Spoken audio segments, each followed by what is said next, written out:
is Guardian Radio 96.9 FM. Fresh news, smart talk, all day. The views and opinions of the hosts and guests are their own and do not necessarily reflect the path of Guardian Network.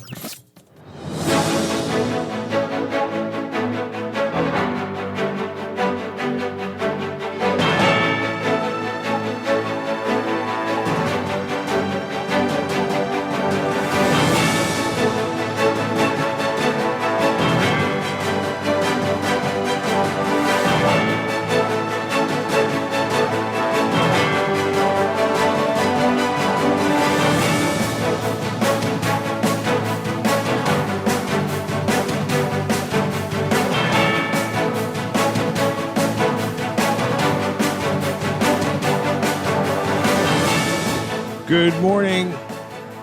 Prime Minister Davis says Michael Pintard is a water boy for the GBPA and should say whether the port donated to his campaign. Pintard says these claims are nonsense. And Prime Minister Davis meets with a prospective buyer for the Grand Lucayan. It's all straight ahead this morning. I'm Dwight Strachan, and this is Morning Blend.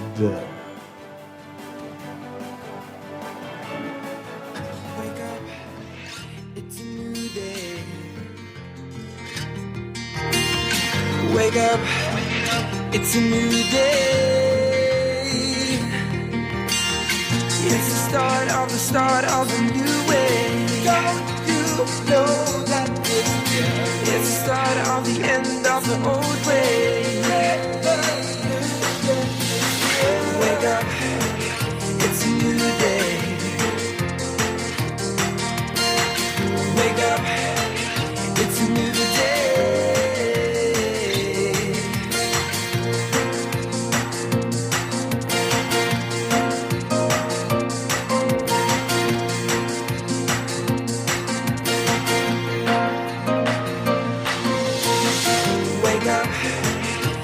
Good morning again, Bahamas. It is Wednesday, August 28th, 2024. This is Morning Blend on Guardian Radio 96.9. Again, I'm Dwight Strachan. In a moment, Chester Robards will be joining us. Also this morning, we'll be talking with Doctors Hospital. They've got a back-to-school event coming up. And later in business, we're talking with the Bahamas Development Bank about their SDG concessional loan program. That's all ahead. But first, it's time for the overnight, the latest breaking news from while you were sleeping, and the top national and international headlines this morning.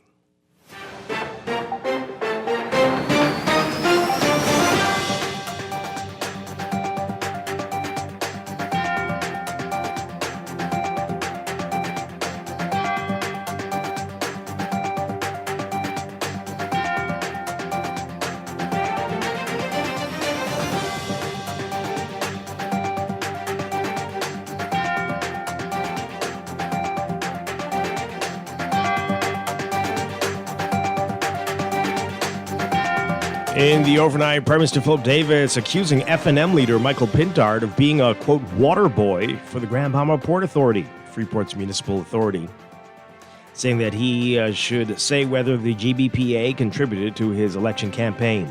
But F&M Chairman Dr. Dwight Sands responding last night stating that, quote, every administration since independence, PLP and F&M, has willingly accepted campaign contributions from multiple legitimate ethical businesses, inclusive of the GBPA, with no strings attached. Davis was in Grand Bahama yesterday fighting for Grand Bahamians, his words.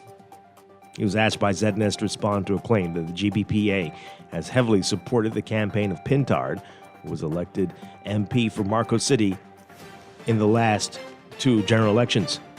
The Prime Minister saying, quote, my thoughts are if they gave it to him, but what was very curious for me is that once it came out, whether he would deny it or confirm it, that's a matter of being transparent. So it'll be good to know whether he did or did not. The reporter pointed out to the Prime Minister that Pintard had neither confirmed nor denied the claim. After the Prime Minister's comments aired, the NASA Guardian could not reach Pintard, but Sands said, quote, it is unbelievable that Prime Minister Davis has sought to suggest that leader of the opposition, Michael Pintard, is conflicted regarding the GBPA because the F&M and Mr. Pintard have received campaign contributions from the GBPA. Indeed, Prime Minister Davis and others have attempted to conjure up some imaginary amount without a shred of evidence. Sands accused the PLP of being the party of quid pro quo, saying it accepted millions of dollars from, quote, nefarious actors. Well, debate over the future of Freeport, the wider Grand Bahama area, and the whole of the Grand Bahama Port Authority has been at a fever pitch in recent months, with the government earlier this year demanding that the GBPA pay $357 million that the Davis administration claims is owed as reimbursement for certain services provided by the government in Freeport. The matter is now in arbitration.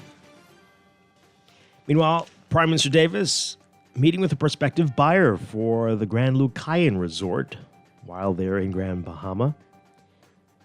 Prime Minister telling the media, quote, "I'm here today again fighting for Grand Bahamians, trying to ensure that I unlock the potential of the Grand Lucayan properties and the associated golf courses."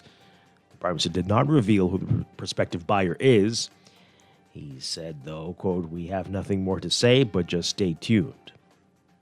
Getting the property that is owned by the government sold has been a key challenge for the Davis administration. The government has been careful not to make any premature announcement of a buyer given the last deal that fell through. Minister of National Security Wayne Monroe says that gangs and gang activity are still the driving force behind many of the country's murders. There have been 83 so far this year, while 7 people have been murdered this month alone. Monroe saying that either gang and gang activity or gang-related retaliation are some of the driving forces, some of the 3 major factors. He says, quote, "What you would call lack of self-control, homicide, so it's not as if you have any personal relations." Says that's also a factor. And a man allegedly confessed to murder when confronted by his victim's mother. A Supreme Court jury hearing Lavita Thurston testifying in the murder retrial of Anthony Bethel. He's accused of fatally shooting Thurston's daughter, 21-year-old Georgette Ramming. On May 26, 2015, she was sitting on the porch of her Palmetto Avenue home when a gunman, alleged to be Bethel, shot her. Thurston testified that on August 7, 2015, while at the Nassau Street Magistrates Court Complex, she confronted the man charged with her daughter's murder. As Officer Raphael Miller uncuffed him in the prisoner's dock, Thurston alleged that she asked the man if he killed Georgette, and she testified that he hanged his head down and said yes. You can read more about this in today's Nassau Guardian. Overseas, Israel launching a large-scale military operation in the occupied West Bank today, where its forces killed at least 9 Palestinians and sealed off the volatile city of Jenin. That's according to Palestinian officials. Israel's carried out near-daily raids across the West Bank since Hamas's October 7th attack out of Gaza triggered the ongoing war there. Israel says it is rooting out militants to prevent attacks on its citizens, while Palestinians in the West Bank fear it intends to broaden the war and forcibly displace them. An Israeli military spokesman saying that the large forces had entered the volatile city, which has long been a militant stronghold, as well as others in a refugee camp dating back to the 1948 Mideast War, all in the northern West Bank. The officials saying that the 9 dead were all militants, including 3 killed in an airstrike, and another 4 in an airstrike in Al-Farah.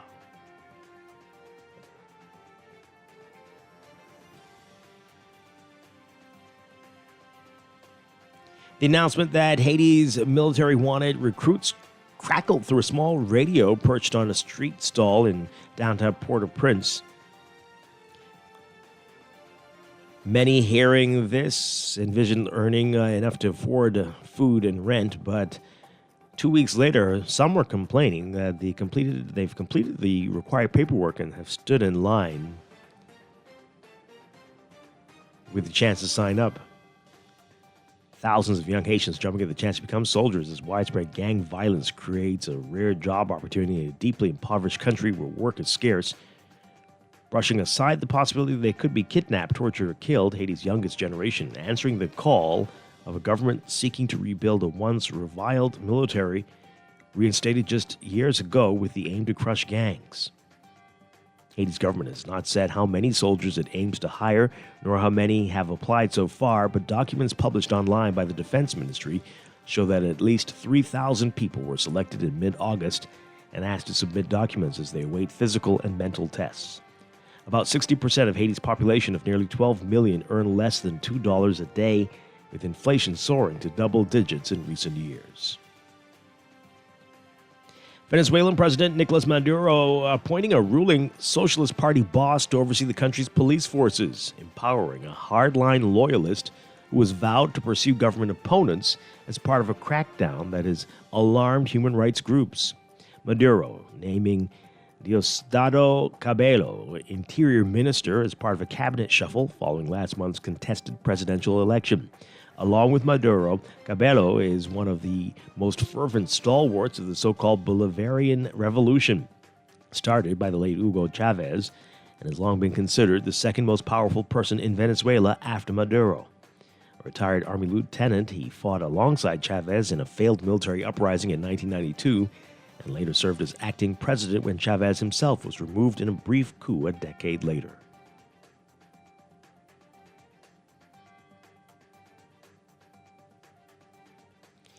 And Mexico's president telling reporters that he's put relations with the United States and Canadian embassies on pause after the two countries voiced concerns over a proposed judicial overhaul that critics say could undermine the independence of the judiciary in Mexico. President Andrés Manuel López Obrador didn't elaborate on what a pause would mean. It's not a term used in formal diplomatic notes.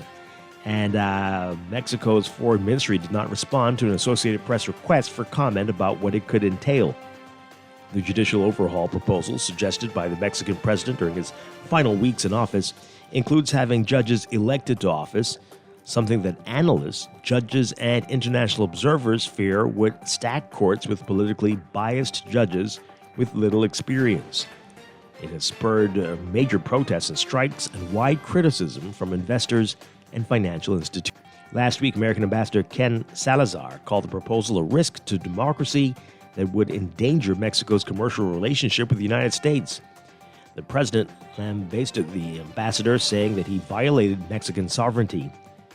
The ambassador has since dialed back his tone, writing on X that he was open to dialogue.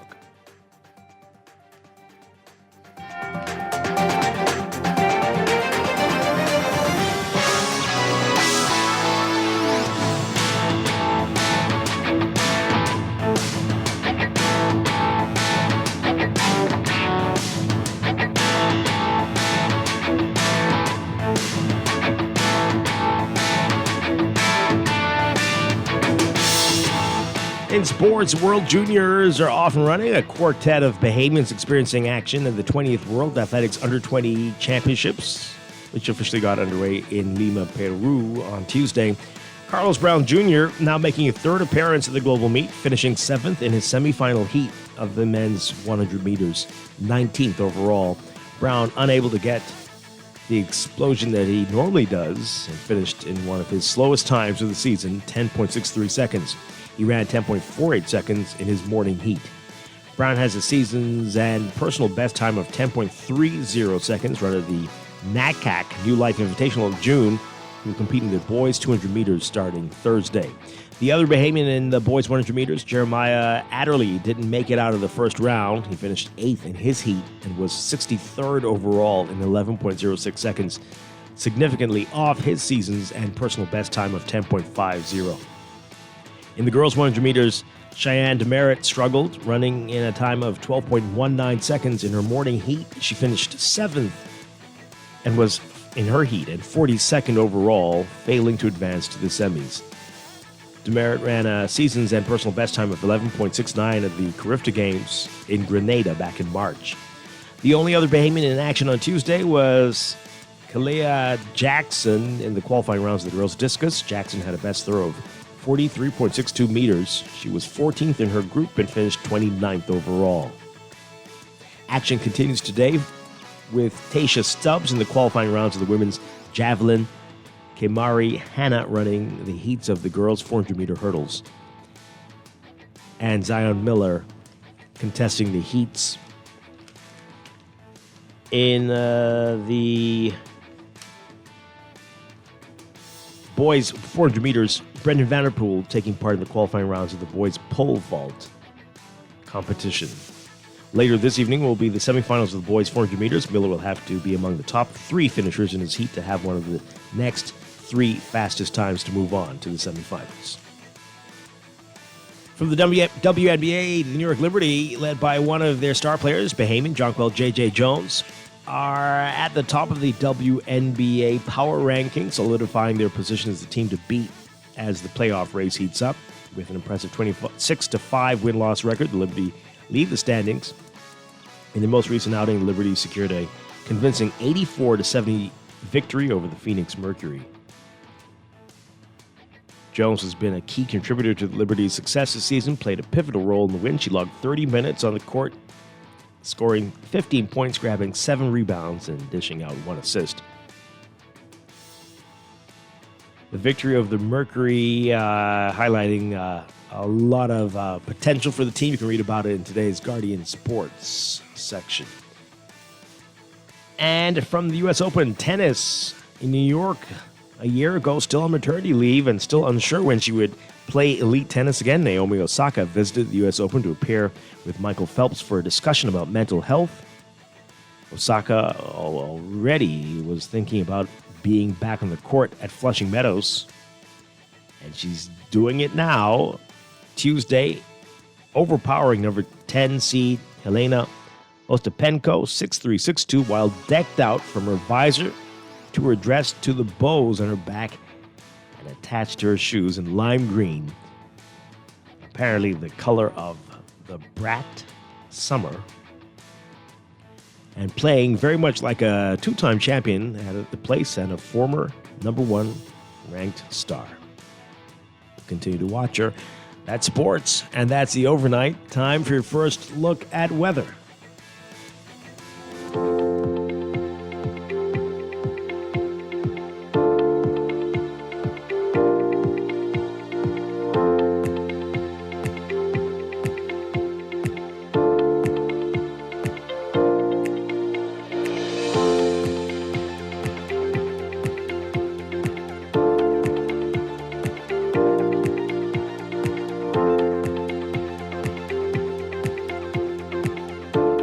In your weather for today, we've got a nearly stationary upper-level trough just over the northern parts of the country. It's going to continue to funnel mid-level moisture and provide some local instability, sparking increased shower and thunderstorm activity across the northwest and central Bahamas today.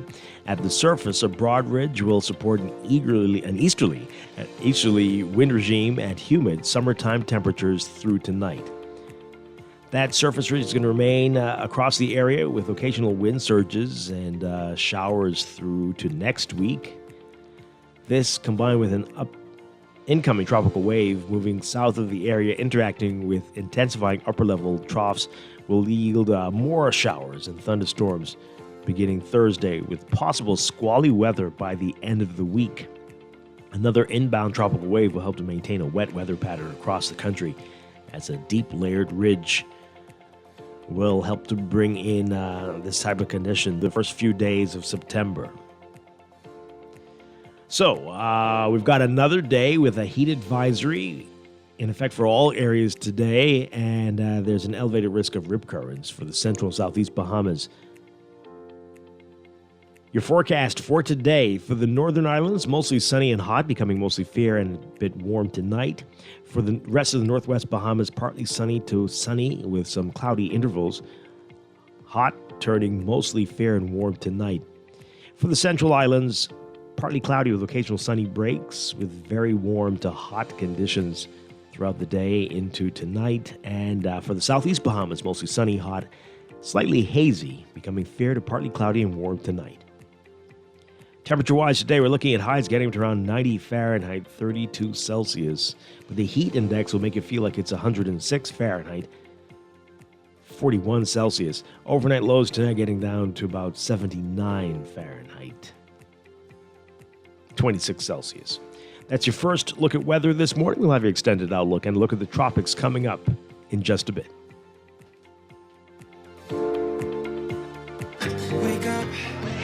It's a new day. You are listening to Morning Blend. When we come back, we're discussing the day's top stories right here on your home for fresh news and smart talk all day. Guardian Radio 96.9. Start of a new way. Don't you know that it's the start of the end of the old way? Wake up. Tired of banks forcing you to use technology to bank the way they want you to? Your convenience is important. So no matter what your banking needs, Commonwealth Bank's friendly staff are always available in branch for that personal one-on-one service. But when you choose technology, our online and mobile banking app offers you state-of-the-art functionality. The choice is yours. Commonwealth Bank. Bank the way you want. Looking to elevate your gadget game, or a tech trouble simply slowing you down? Escape to a world of innovation at Custom Computers, your go-to store for the latest cutting-edge tech. Whether you need to upgrade your life with the best from Apple and Windows, or your device needs a little TLC, the Custom Computers Know-How Store is the destination for unbeatable expertise and quality repairs. With 2 convenient locations, there's a Custom Computers near you on Patton Street in Palmdale and Caves Village, or call 396-1100. Ready to save? You can put $100 into the CFAL Savings Express Plan and make sure your money keeps growing. Earn interest on your savings while you're sleeping, eating, or standing in line at the bank. Ready to invest? Start by putting $1,000 into our mutual funds and earn interest there too. Because at CFAL, your interest is our interest. Visit CFAL.com to start now. CFAL, growing wealth for future generations of Bahamians. Carrie's Fabric and Uniform Store wants to get you ready for back to school. They have ready-made uniforms and uniform fabrics for almost every school in the Bahamas. At Carrie's, find skirts, blouses, shirts, jumpers, boy shorts and long pants, neckties, socks, and You more. can even have your uniform skirts custom made. Check out our selection of embroidered cotton shirts. That's Carrie's Fabric and Uniform Store on Mackey Street. Call us at 393-0758 or 817-0758. Looking for great device deals and offers this summer? Look no further. Alive has special discounts on the latest smartphones, Ring devices, and accessories. Plus, as an Alive customer, you can expect exclusive yet extra offers and rewards, which means even more value for your money. We're talking more data, prizes, and surprises. Upgrade with us and experience the perfect summer with Alive in store or at bealive.com/deal. Wishing for some extra cash this summer? Enter Esso's Summer Wins promotion. Esso is giving you the chance to win 3 incredible cash prizes: $2,000, $2,500, and the grandest prize of them all, $5,000. To enter, simply fuel up with $25 or more, write your contact information on the back of your receipt, and you'll be eligible to win. 10 lucky customers will also have a chance to participate in convenience store sweepstakes. Promotion ends September 29th, 2024. Terms and conditions apply. Like and follow Sol Petroleum on Facebook for more details. Now let me see now. 326 ETIC. Hello? This Epic Eckert battery. This Miss Beulah from round the corner. I hear you're selling tires now on Wolf Road too. Praise the Lord. It's about time. I live Fox Hill and Fire Trail. It's too far. That ain't all. They open Monday to Friday, 7 a.m. to 7 p.m. On Sunday and holiday, 8 a.m. to 4 p.m. My brother Sam, he's a hacker, and he could go right there and get fixed up. Call us at 326 EPIC. We ship also to the Family Island.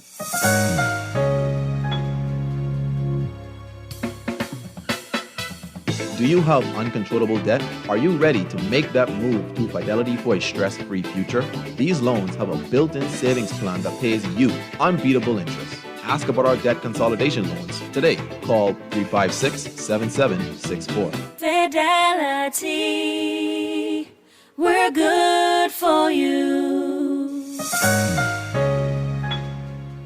Wake up, it's a new day.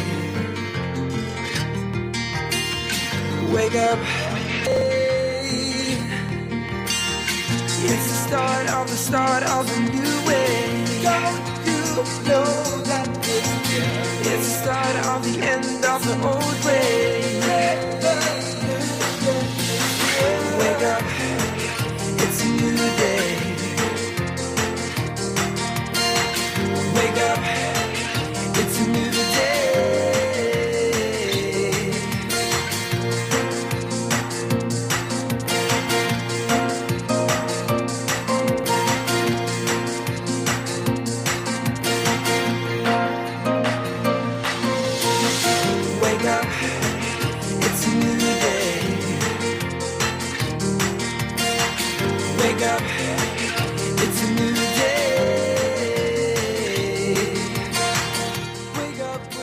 Welcome back to Morning Blend here on Guardian Radio 96.9. We are streaming live on GuardianTalkRadio.com and on the Guardian Radio app for smart devices. We're also on your televisions on Cable Bahamas Channel 969 and BTC Flow Channel 612.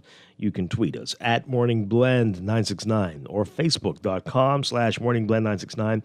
Text us on the Guardian Radio text line, powered by BTC 422-4796. Standard text rates apply. Once again, I'm Dwight Strachan. In a moment, Chester Robards will be joining us. Coming up this morning, we're going to be talking with Doctors Hospital. They've got a big back-to-school event. They're going to be telling us about that. And later in business, we're talking with BDB, the Bahamas Development Bank, and their SDG concessional loan program. Got all the details coming up in business. So that's all ahead, but let's begin with what else is in the news.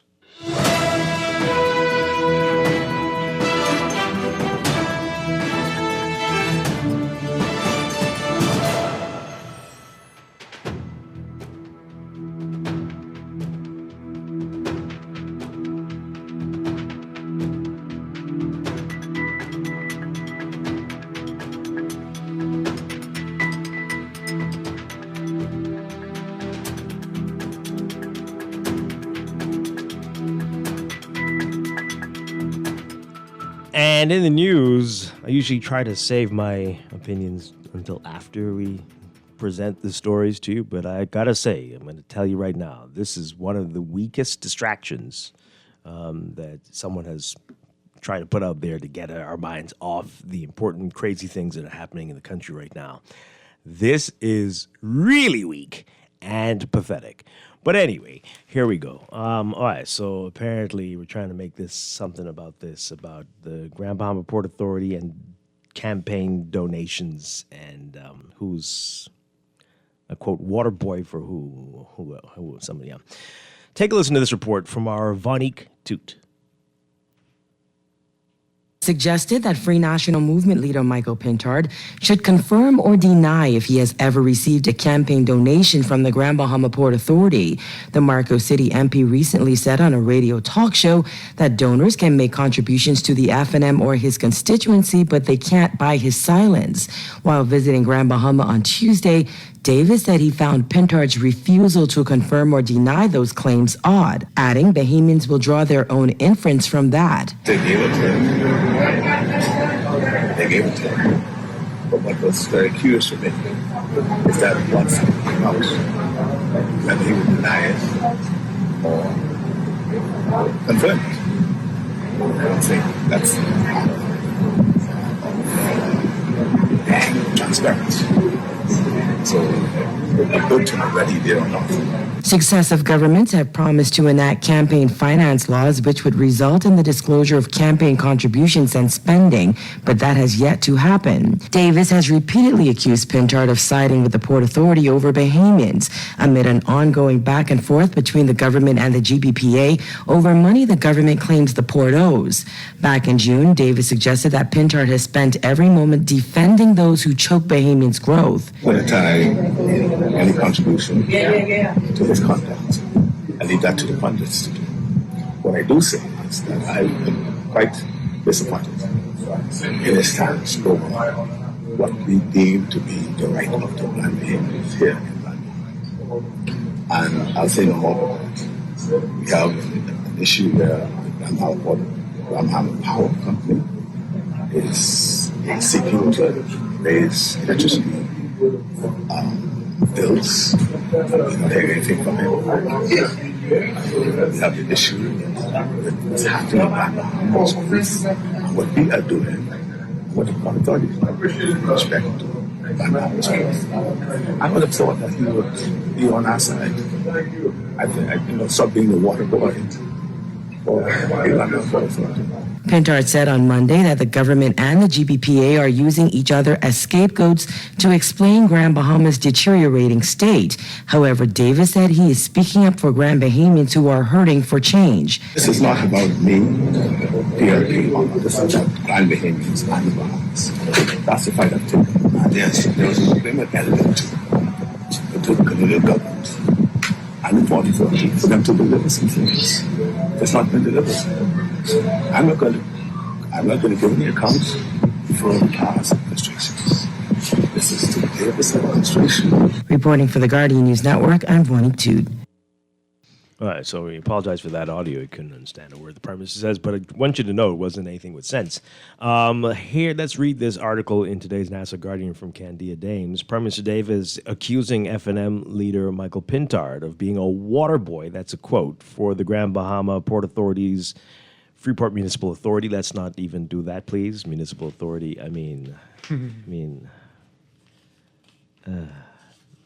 company managers, maybe. Don't blur this. Don't put that good, decent word in what the GBPA is. That is not what it is. It's a business that runs a city. Yeah. But anyway, and so the Prime Minister says that Pintard should say whether the GBPA contributed to his election campaign. But FNM Chairman Dr. Dwayne Sands is responding. He responded last night stating, quote, every administration since independence, PLP and FNM, has willingly accepted campaign contributions from multiple legitimate ethical businesses, inclusive of the GBPA, with no strings attached. And I think everybody in the world knows this. And we have failed to put in place any rules for campaign financing.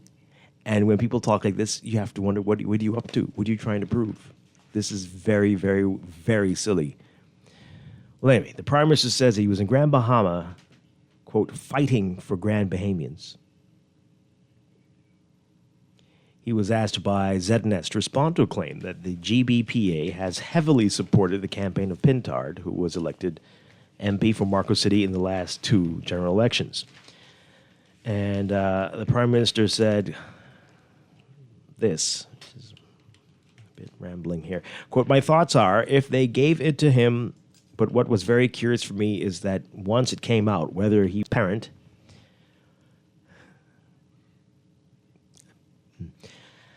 I'm trying to not choke right here.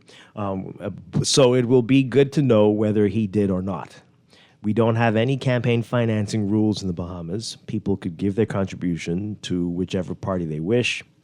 That's their free will. But if it comes to the light, and the Bahamian people will like to know, I think it's only right to deny or confirm whether they have donated to Pintard. Well, donate to him, I guess. The reporter pointed out to the Prime Minister that Pintard has neither confirmed nor denied it at that point. I think he has since then.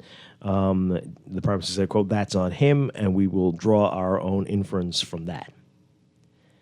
After the Prime Minister's comments aired, the Nassau Guardian could not reach Pintard, but Sands said, quote, it is unbelievable that Prime Minister Davis has sought to suggest that Leader of the Opposition, Michael Pintard, is conflicted regarding the GBPA because the FNM and Mr. Pintard have received campaign contributions from the GBPA.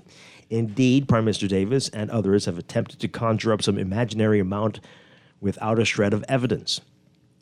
Sands accused the PLP of being the party of quid pro quo, saying it accepted millions of dollars from, quote, nefarious actors.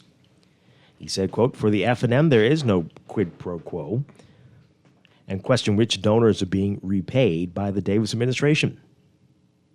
Now, when he spoke with ZNS in Grand Bahama, the Prime Minister said, quote, I'm not going to tie any contribution to his conduct. I leave that to the pundits to do so.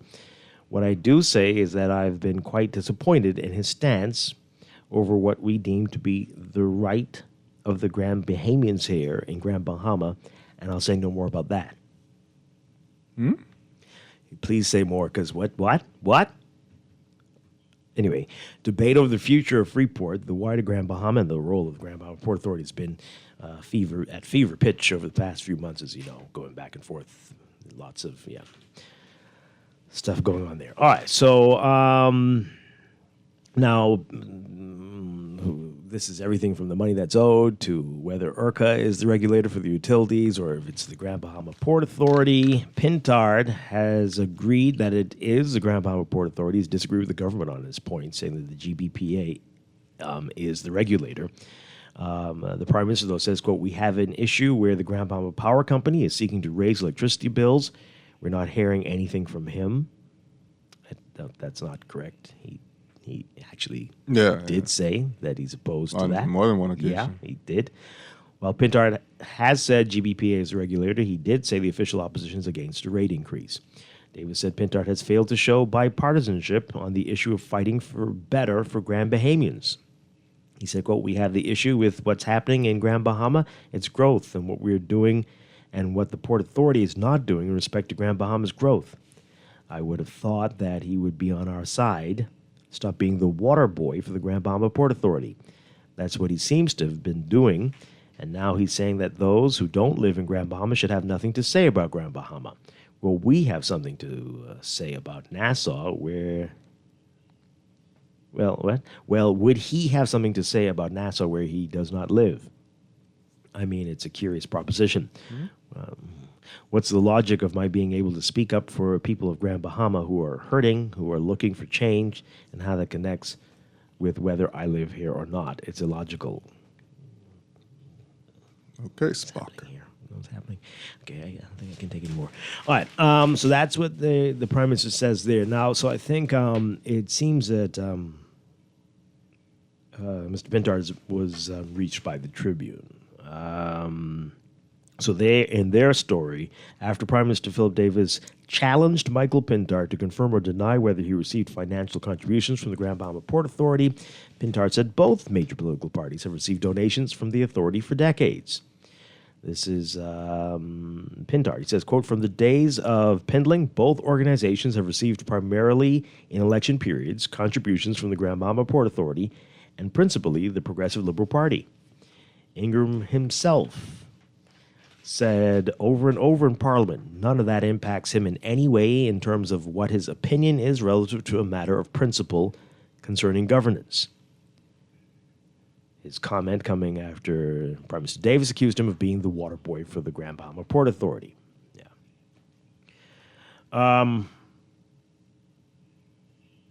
Yeah. All right. So Pintard says the claim that he received $5 million from the Port Authority is nonsense. He said, quote, we don't want to get into no figures, but $5 million? Nonsense. $4 million? Nonsense. 3, 2, 1, $500,000? Nonsense. It's fictitious. Even I wouldn't believe that. Which part? The millions. Okay. He also criticized ZNS's question to Mr. Davis and accused the network of basing the allegation on a meme. Pintard said, quote, ZNS elevated a meme to an allegation. My question is, how do you then not ask the Prime Minister about some of the heinous allegations, including some damning, dark stuff about violence against people that has been floating around in reference to the Prime Minister directly? Huh? Relative to several ministers, if journalists now have the latitude to ask questions about something from social media, help me understand how you come to ask me about some fictitious number that we know nothing about when you have not bothered to ask questions about all these scurrilous, damning life and death memes about the Prime Minister and ministers. Oy, have you seen any life and death memes? I don't know what that means. I don't know what that means. I don't know what that means. Oh my goodness! What well, I'm sorry. What is the dark I'm web? sorry, but what is the I don't know latitude? what's going on. What is the latitude that he's talking about? I don't know what's going on. The heat must be getting to people, clearly, because something is, what is happening? Anyway. You know, latitude goes all the way around the globe, right? Straight around. Okay. We have all latitude. You okay? Journalists. Are you okay? Journalists. I'm just, you why mean would you say that? Why is he questioning Yes. the journalists? Okay, yes, sure. Because you can ask whatever you want. But yeah, that was weird. I agree. That was weird too. Everybody's going crazy.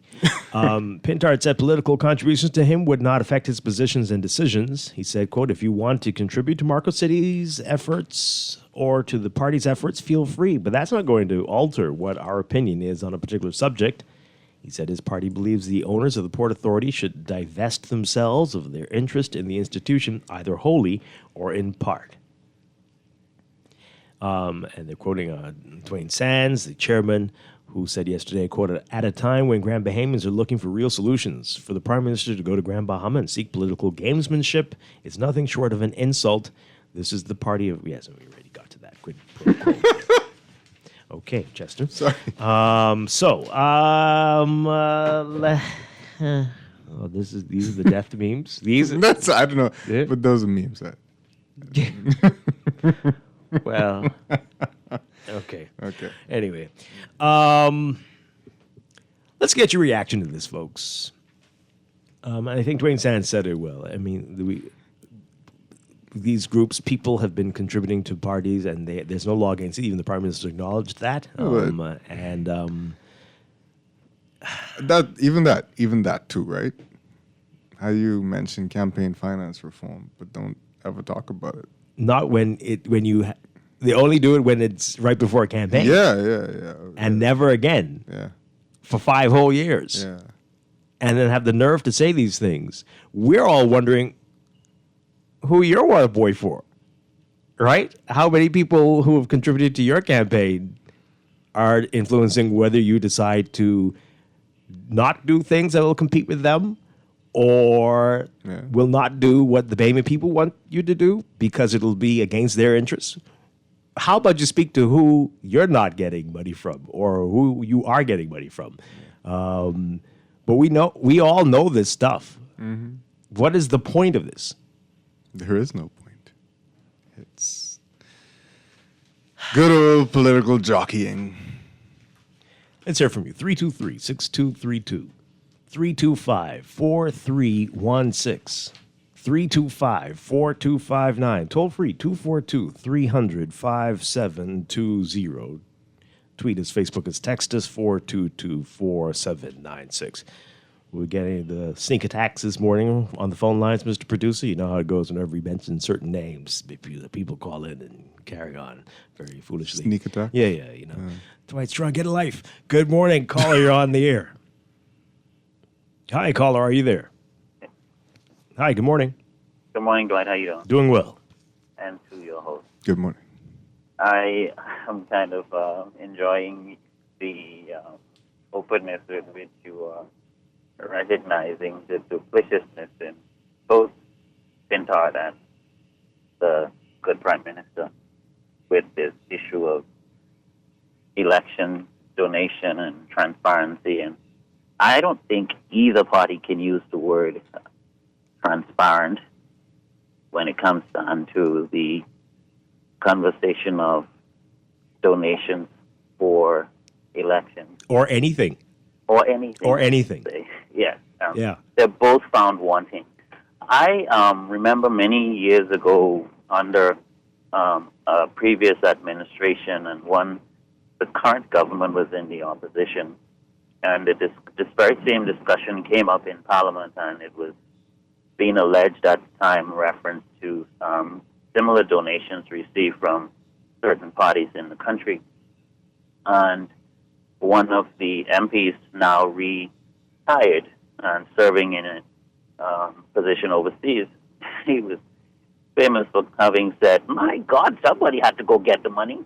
and I mean, to the extent that both political parties have taken the Bahamian people for fools when it comes down to their deliberate failure to implement effective and useful campaign reform legislation. I had, from the last 4 or 5 years, the last 2 elections, I've had the opportunity to work with the outside election observers. And one of the key concerns that has persisted is this very same topic. Mm-hmm. And I think that for Prime Minister Davis to put as much emphasis on monies received and then admitted that we don't have the necessary reforms or legislation in place, and for the journalist to miss that opportunity to ask him if he will commit to putting a minimum, because they're talking now about reform for the parliamentary registrar, I believe, but no one, neither Pintard nor Prime Davis, is talking about the essential component of electoral campaign finance legislation. And that tells you exactly where they are, Dwight. Yeah. So to any journalists who have any opportunity to raise this issue with the good Prime Minister or the leader of the opposition, the conversation is not how much money did you get or or disclosure. The real issue is, will you commit to the Bahamian people to do the right thing, put in place the necessary legislation, and then you will see where they are on that. Have a good day, sir. Thank you very much. Appreciate it. And, the Prime Minister's made some interesting comments about people who are in Grand Bahama and who's not from Grand Bahama. I don't know if Michael Pintard ever said that people not in Grand Bahama should comment. I mean, that would be a very silly thing to say, but I don't know if he did. But, I'm not sure if this is a wise strategy to go down this road with the GBPA and Pintard. Because, I mean, the voters...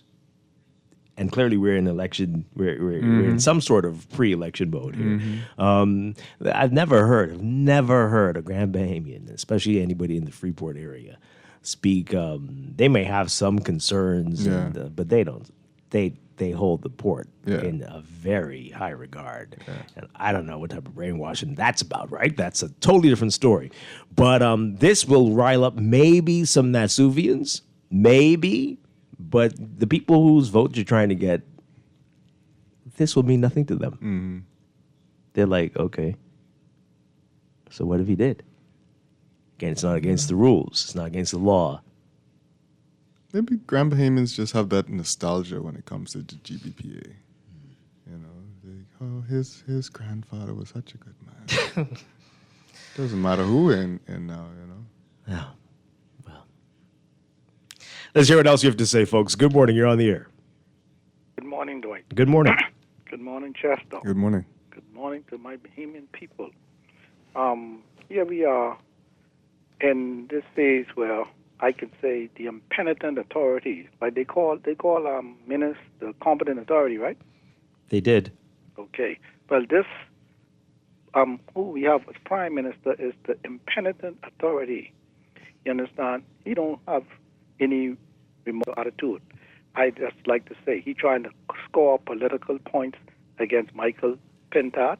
Well, I would like for him and Chester Cooper to answer the Bahamian people why they have not responded to or have not allowed the Director of Investment for 21 months and 14 days today, since the 14th of November 2022, to answer my letter, which has to do with Pittsdown Point Landings Limited in Crooked Island operating illegally over my properties.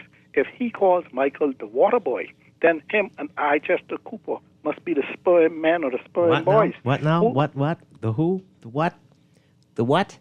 Okay. Can we really please? Okay. What would that even mean? Oh, dear Lord.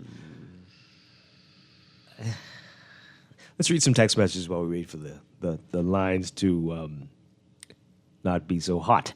I'm oh, dear God. I am okay, should we take a break? I'm deeply disappointed that the Prime Minister would be so disingenuous when he knows and can't deny that the GBPA donates to both the PLP and the FNM. This was stated before, so why try set that tone? Stop playing games, please. Real people, these are real people's lives you're playing with. Okay. This person says here, Dwight and Chester, over 12 hours of no light and water on Rock Sound, Luthra. What's really going on? It's 2024. This is lingering for so long now. Yes, I've been hearing about this from last night. Right, this is the stuff that they're trying to distract us from. What are you talking about this for? And you have the nerve to use Waterboy when the people of Luther don't know what that is. Come on. What is this? And nobody's talking about that one. Yeah. None of these cabinet ministers. And as an MP, Pintard has very little power compared to that of the PM. So what? They're basically saying, right? Yeah. That's a text. This person says here, this is a non-issue. The GBPA donates to both the PLP and the FNM for years. This is what we said. Yeah. Mm-hmm. This person says here, the fourth state has an obligation to at least ask relevant questions rather than allowing politicians to make sound bites that the media fully knows only serves that person's agenda. Where is the report on what the Prime Minister said when asked on his progress so far on campaign finance reform?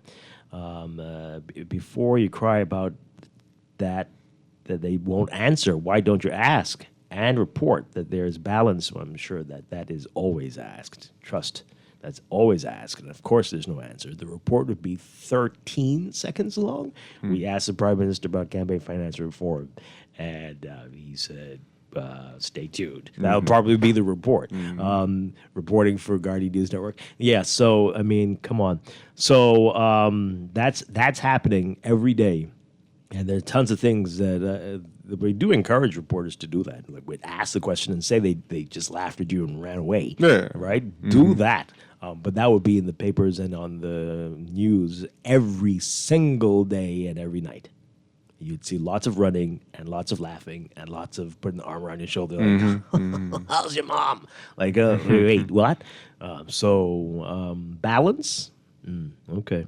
This person says here, I say that because of perspective. Folks on the islands only see what is printed or reported. So questions about what Davis has done so far balances his 5 minutes of fame talking about Pintard, about things he can fix. This game needs to stop. Is there no institution not influenced or intimidated by these humans? No, I think you're looking at it in the right way. No, I don't think that's the correct way to look at this. Well, here's part of the problem. These guys are still campaigning, flouting things in an analog way in a digital world. It just don't work. People don't forget like they used to. Right. And the internet forces them not to. Right. And your opponents are going to force them not to by putting out memes. You think it's just the average Joe making some of these things? Yeah. They attacking you on social media. Yeah, so absolutely. you gotta be careful. Going to end up in a nice, pretty picture that making lots of people laugh. Or making a lot of people angry. Angry. Yeah. This texter says, what is the Prime Minister fighting for in Grand Bahama? The people need jobs, not a war. Crime is lower, real estate and rents are far cheaper, and traffic is non-existent on that island. Get the focus, PMR light bills are through the roof, and crime is spiraling out of control in the nation's capital. What is he arguing about? Well, Texter, I think you're missing. You're only painting a very tiny part of the picture for Grand Bahama. I mean, a big area, but tiny part. Yeah. Yeah. But I hear you. This person says here, the Bahamas government takes... Oh, Lord, no, can't read that one. Let's take this call. Good morning, you're on the air. Hey, good morning, Dwight. Hi. And good morning, Chester. Good morning. Yeah, Dwight, I have to agree with you, man. This has to go down as one of the weakest smokescreen strategies ever in the history of our country, right? Because just every being who alive, I ain't talking about the dead ones under the ground, but all who above the ground today, Dwight, have the ability all over the archipelago of this country to see the enormous problems we facing in this country. And so to hear our leaders them back and forth about things that they get fixed today is ludicrous, man, because this next couple of weeks will be 3 years since this administration been in power, and it seems as if they ain't begin to do no work yet, right? The only work they might have done is whatever they could have benefit from, and that's what we need to get away from, because none of these parties seems that they really and truly care about the Bahamian people. They might care about the Bahamas because, they have no regard for the Bahamian people, because, Dwight, we are literally catching hell in this country. And so to hear our leaders, them, again, like I say this, could do the things, could fix the things today. Campaign reform and what you call it, Freedom of Information Act and the embarrassment, whatever that things like that to help the country to really be transparent is what these parties are not interested in. And I'm asking my Bahamian people, wake up, Bahamas, because at the end of the day, we are the fault for these leaders we keep putting in place and then want them to just turn over and come to their senses. We have to come to our senses first so that we could elect people who are operating in their full capacity. You guys have a nice day. Okay, thank you very much. Let's see if we can squeeze in a couple more of these calls. Good morning, caller, you're on the air. Hi, caller, are you there? No. Okay, let's take this one. Good morning. You're on the air, caller. Hey, morning, Glenn. What's up, man? Hi, good morning. Hey, morning. What's up, man? Doing well. Hey, listen, we in Grandmama understand what the Prime Minister is trying to do, I know. We know the Prime Minister don't have a plan for Grandmama. Never had a plan for Grandmama. So now here's the blitz. Let's get the people in Grandmama mad with the Port Authority before they get mad at us. We in Grandmama have some real issues instead of this nonsense what the Prime Minister running on with. We have children in Sweden Ski Grandmama that need to catch a ferry.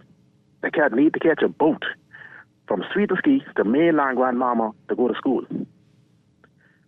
We haven't had a school in McLeanstown and East Grandmama for 2.5 years.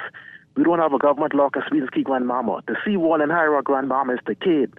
That means on high tide, rough weather, you get the salt water washing in people's house. We have we have an airport that needs to be open. The hotel is sitting for years, they can't get filled. We have some real issues in Grandmama instead of talking, worrying about nonsense. You know, fix Grandmama, man. Stop trying to throw things against the wall to upset the people in Grandmama. Come up with a plan for Grandmama and make it work instead of running on with nonsense. Okay. I'll hang up and continue to listen. Thank you very much. Appreciate it. Boy, wow. Yeah, let's read these messages as we go to the break. This person says here, this is an attempt to poison the minds of the public against the FNM, its leader, Michael Pintard, the GBPA, and Prime Minister Davis attempts to conjure up the same old demon of us against them.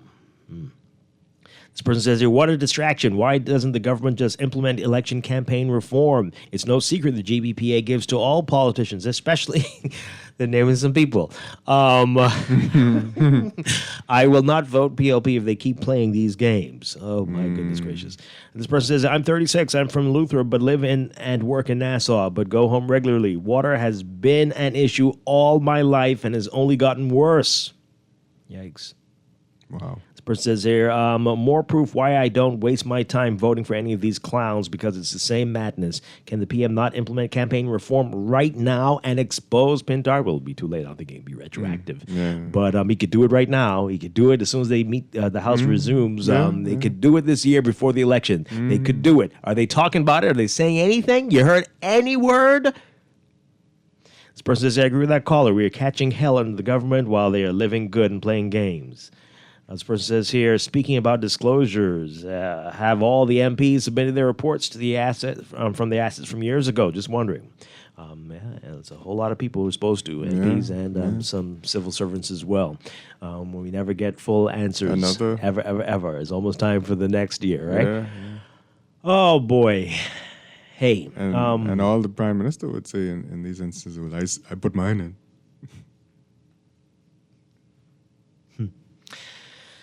My goodness gracious. Well, they should disclose how much they receive some people who are in very high positions right now. Like, people who are ambassadors. Is that why we don't have a lottery? People who have... Is that why we've been so slow to move to renewable energy because of how many contributions they receive from certain other people in certain industries? Disclose all of it since we're putting things on the table. Let's talk about it. Tell us. Let's be transparent. This is Morning Blend on Guardian Radio 96.9. We'll be back. Stay with us.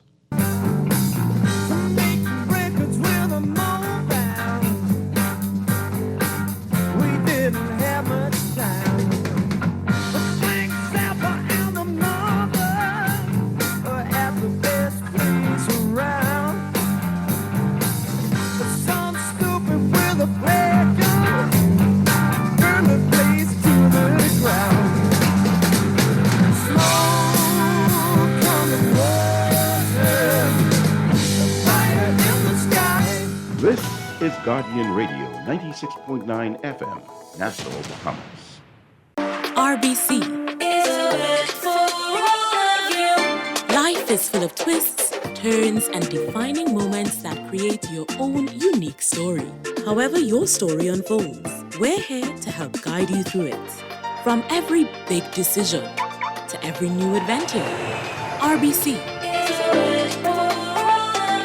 Visit rbc.com/Caribbean/all of you.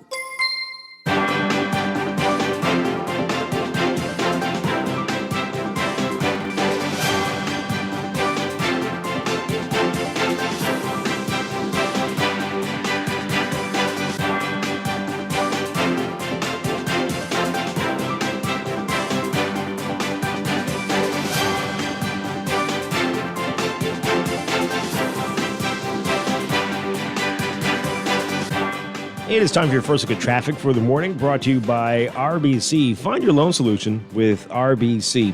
In real-time traffic, we've got a number of hot spots to tell you about. The usual suspects. We've got Milo Butler Highway, heavy traffic, well south of Bellert Road, straight through the Fire Trail roundabout if you're heading northbound, all the way up to Tonic Williams-Darling Highway. It's going to be a long, slow stretch for you there. The alternate routes are busy as well. Gladstone Road, heavy north of Fire Trail, straight through to John F. Kennedy Drive and Bahamar Boulevard, the roundabout there. Traffic is backed up a bit along Lake Cunningham on John F. Kennedy Drive eastbound as well.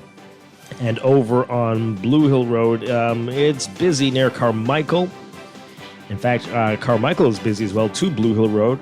Heavy eastbound traffic there. And then Blue Hill Road is busy north of Soldier Road, straight to the roundabout with Independence Drive if you're heading northbound. East Street and Soldier Road, that intersection looking busy, especially if you're heading northbound, north of Soldier Road on the way to East-West Highway and Independence Drive roundabout. Robinson Road, heavy traffic for you from Soldier Road and Prince Charles Drive straight through to East-West Highway Marathon, especially near Old Trail if you're heading westbound. And pockets along Prince Charles Drive are the major intersections, including Fox Hill Road. That's what we're seeing so far. That's your real-time traffic and your morning blend traffic alert, brought to you by RBC. Start a conversation at rbc.com/loan/all of you. We'll be back with more morning blend after these messages here on Guardian Radio 96.9. Living with a neurological condition shouldn't define you. At Cleveland Clinic in Florida, we do whatever it takes to make life better today while discovering new treatments for a brighter tomorrow. From epilepsy management to specialized spine care and brain tumor surgery, we're delivering world-class neurology care for the day-to-day, for the days you live for every care in the world. Visit clevelandclinicflorida.org/Caribbean. In the world of business, technology is not a choice, it's a necessity. And for businesses that demand excellence, there's only one choice for unparalleled support and cutting-edge technology. Custom Computers. You have challenges and we have solutions. Computing, networking, storage, and printing for enterprises large and small, aligned with premium brands like HP, Microsoft, Konica Minolta, and more. Get tech done the right way with Custom Computers. Call the know-how team at 396-1101. Screws and Fasteners World, Balfour Avenue and Palm Beach Street, has those hard-to-find fasteners for you right now. You can find stainless steel regular hex, carriage bolts, galvanized bolts, threaded rods, nails, self-tap screws, sex bolts, anchor bolts, turnbuckles, masonry tools, hand tools, and weed whacker strings. Check out the rope selection and car body fasteners, too. Special orders are welcome. It's your #1 fastener store. Screws and Fasteners World, Balfour Avenue and Palm Beach Streets. Call 326-1976.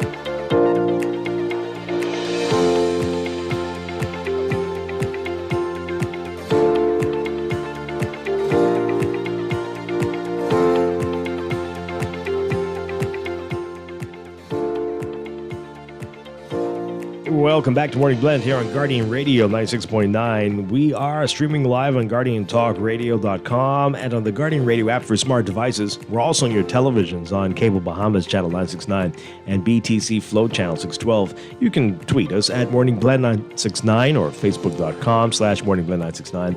Text us on the Guardian Radio text line powered by BTC 422-4796. Standard text rate supply.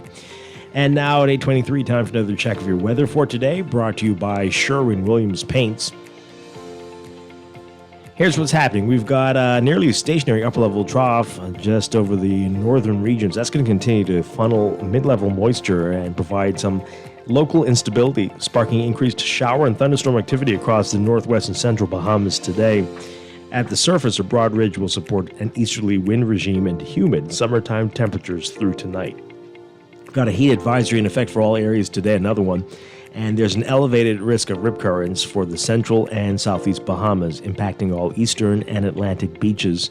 In the north, if for residents in the northwest and central Bahamas, you're being advised that there is a marginal risk for localized flooding during heavy rainfall events.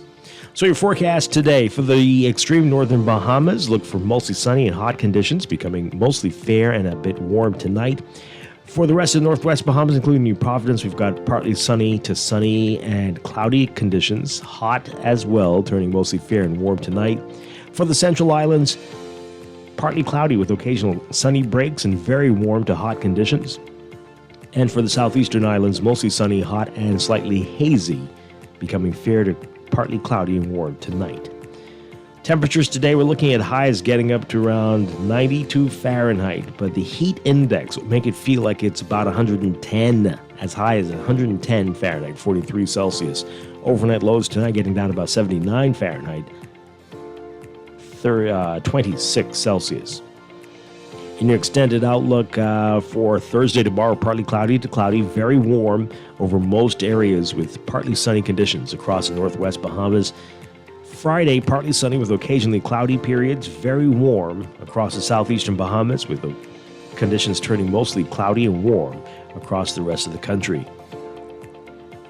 And into the weekend, Saturday, cloudy to overcast, warm over the northern Bahamas, becoming partly sunny and very warm across the central and southeastern islands. In the tropics, we're watching a couple of areas. We've got an area of low pressure a few hundred miles southeast of Bermuda that has a 10% chance, a low chance of tropical cyclone formation through the next 7 days as it moves northeastward. Then we've got an area of low pressure that could form the central tropical Atlantic in a few days. The system has a 20% chance of a tropical cyclone formation through the next 7 days. We'll keep an eye on that one for you. That's your morning blend weather check brought to you by Sherwin-Williams Paints. Sherwin-Williams Paints has got you covered for all your painting and equipment needs. Visit Sherwin-Williams Paints online or in store today.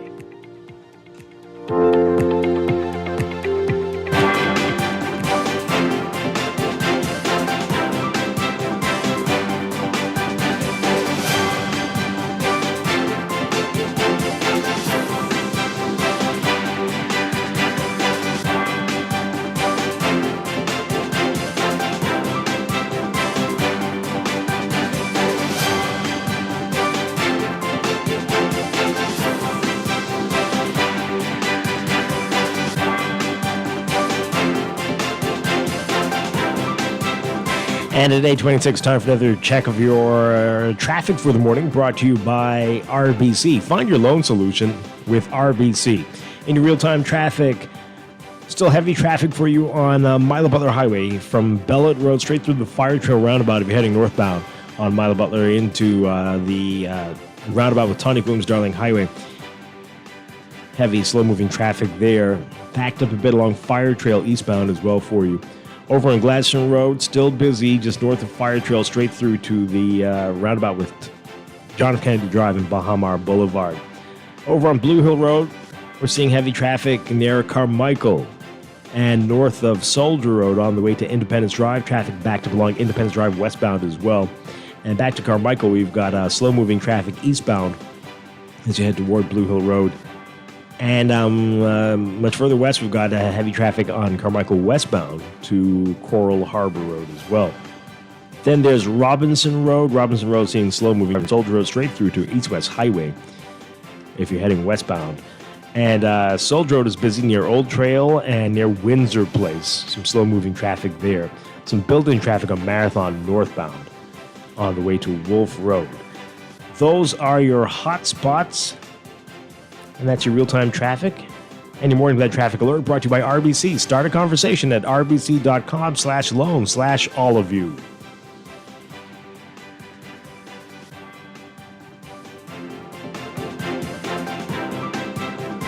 Craving something delicious and freshly made? Dunkin' has got you covered all day your way. From savory sausage, egg and cheese to crispy bacon, ham, and even tuna, our sandwiches are made to order just for you. Choose your favorite. Bagels, croissant, toast, or muffin. Whatever you want, we've got it. Whether it's a classic grilled cheese or a hearty club, your perfect sandwich is just a bite away. Dunkin's fresh, made-to-order sandwiches made all day your way. Only at Dunkin'. The Bahamas runs on Duncan.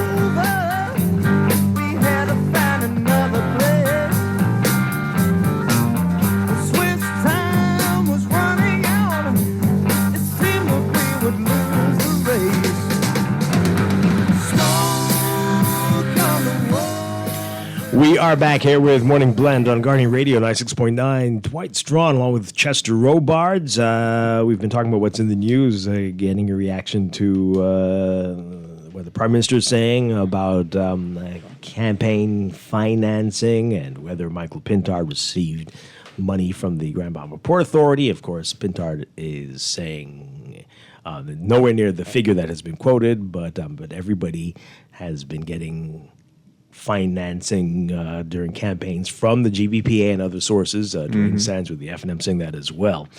So we're trying to figure out what's really happening here. All right, so joining us on our live line, we've got Director of Communications with the Office of the Prime Minister, Latrey Ramming. Good morning, Latrey Ramming. Great to have you calling in. Hey, morning. I just wanted to add some context to the conversation. It wasn't the Prime Minister himself who accused Pintard of the opposition leader of receiving funding. I think he went on a radio show on Monday, and the question was raised there, where he, at the time, was reluctant to confirm whether or not he received funding. I think Eyewitness News then did a story on it. I think the Prime Minister was in the Grand Bahama yesterday, where a journalist there asked him a follow-up question on what is his reaction to Pintard not wanting to say yes or no. And so the PM said, well, there's an absence of any campaign finance regulations. If the question is raised, then they think that, that there's a responsibility to say whether they receive or not. I think in a follow-up, whilst Pintard said the amount that was circulating was in the amount that they had received funding from the GDP. Our response to that, which is in the Tribune today, that the Prime Minister has not received funding from the Grand Bahama Port Authority on the issue. The reason why I guess this issue is so pointed to the conversation is because of the ongoing dispute and whether or not this somehow compromises Pintard's position or response or reluctant to strongly support the whole issue of the claim against the Grand Bahama Port Authority. Okay, so you said the Prime Minister's not received, but has the PLP received? Neither the organization. And I think that I'm certain that the question journalists will ask the chairman of the PLP today whether or not that is the case. So you can't say for sure if that is. I mean, and I think in what we're referring to is the last general election. Now, whether or not it has in successive general elections, I'm not entirely sure. But the conversation we had is, we had a by-election since then, whether or not the Grand Bahama Port Authority gave them funds during the by-election in Grand Bahama. There's also the argument of suspicion that some of the, I won't go into that, but that's probably the timelines in which you have to look at. But what is more fundamental to the issue is whether or not the leader of the FNM could find himself compromised in being able to deal with the issue of Grand Bahama Port Authority, considering the fact that he has received campaign funding to it, and whether or not that is guiding his reluctance to be very strong against them on the issue of the reimbursement to the government. All right, so but these claims can be lobbied at everyone and all the parties, right? About all of your donors for campaigns. Why go down this road? Well, I'm not certainly. This is not a road. This is not this is particularly a conversation that the Prime Minister is responding to. Obviously, of course, whilst there is the lack of campaign funding regulations, there's also a responsibility on part of all political parties to ensure that their donors aren't influencing the governing process. What raised the issue on the part of Grand Port Authority is that the consistent pattern by Pinta not to respond or not to have a very strong position against CBPA on a number of issues leave him open to criticism as to whether or not, or to allow people, the public, to most certainly draw inferences as to whether or not this is guiding the process. And so I think that is something that the leader of the opposition have to answer to himself. What we want from him is that we want him to understand that, one, there's huge support in Grand Bahama to the government's approach to the issue. Three, there's an obligation by the government. Secondly, there's an obligation by the Grand Bahama Authority for the issue of reimbursements. And we would, the government of the Bahama would appreciate to have the leader of the opposition have a unified approach to this argument. And I think the challenge with all of these rumors speculating, it then leads to the question as to whether or not this is guiding Pinta's behavior. Can you say how the Davis administration and the PLP goes about ensuring that donations from your campaign financiers does not influence your governance? I mean, one of the things that we have sought to be transparent in a number of areas is one, most critical legislation and most legislation we've sought to bring to Parliament or bills of major change have went through a public consultation process, particularly, and there's a number of issues. I mean, land reform, intellectual property. So we've sought to legal marijuana. All these things have went through a public consultation process with multiple industries. So we've tried to be committed to be transparent in the process of major reform. And I think it also boils down to personal conviction. I mean, the Prime Minister is someone personally, and I know about who guides that process with a strong level of integrity. So I think the point, Dwight, is that because on Monday Pinta had failed to say specifically the yes or no, and because yesterday he was pressured into an answer, it exposes him to this kind of accusation as to whether or not his behavior or lack of wanting to be strong against GBPA is guided by the fact of the campaign funding. All right, so speaking of campaign finance reform, when are we going to see this being pushed, as was promised, by the administration before the next election? Well, I know that they were looking at a number of models, particularly the model in Turks and Caicos, to see which model would be applicable to the Bahamas. One of the things that one of the challenges we have as a matter of creating laws is that we don't have sufficient legal drafters in the country. And so when you see legislation being turned out, they do so and surprise, okay, what is the nice legislation that we need to pass? And so I know that there's currently a process to see which jurisdiction could be mirrored for the Bahamas. I think that one of the ones that they are looking at very, very closely is the Turks and Caicos model, and to see whether or not that is could be applicable to the Bahamas. And something that's going to be, of course, impact both political organizations. We'll have to go through the same level of process, public consultation, the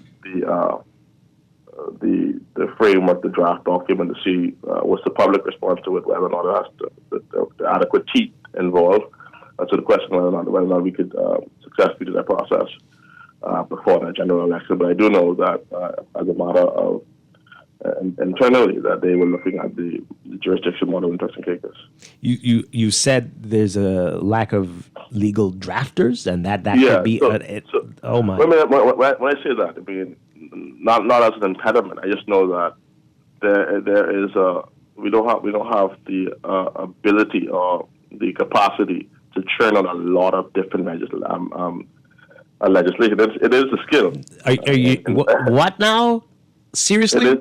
It is a skill. I mean, and it's not an issue that is specific to the Bahamas. It's an issue that is a challenge throughout the Caribbean. And I think legal drafters is actually a skill that persons who correct to draft legislation. So I mean, in the absence of now, I'm not pointing that as an issue. I'm just saying that this impacts the ability to churn out the volume of legislative framework that governments would like to see.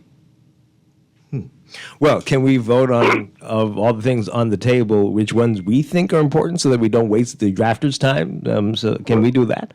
Because I'm sure there's going to be some things that are not going to be the priority of the public that will get drafted. Dwight, I mean, there's two things you got to look at, right? One, there's the Parliament responds to a number of things. One, if there's international pressure on the financial service industry, whether it's the need to address things insofar as, like, for example, we were dealing with the issue of crime at the beginning of the year. You had to do a number of amendments around there. You also have to do things around the financial service industry and the issue of blacklisting. And so, and a number of points that we want to move from on. Now, what I've said in our conversation is that they're currently looking at different jurisdictions. So it's not that the process is not happening. It's what legal process, what legislative regime could be lifted that could be applicable to our jurisdiction and the size of our population in the country. Mm-hmm. So it is quite likely that this might not happen before the next election. I mean, that's a question that the PM will have to answer. But I can tell you the process is happening, and the model that may look applicable is the issue of the model like Turks and Caicos. Okay. All right, Latrey Ramming, thank you so much for calling in. Appreciate it. Okay. Thank you very much. All right. Latrey Ramming, Director of Communications with the Office of the Prime Minister there. Yeah. I'm sure the process has been happening through other governments, even if it's a quick Google search. That's part of the process, right?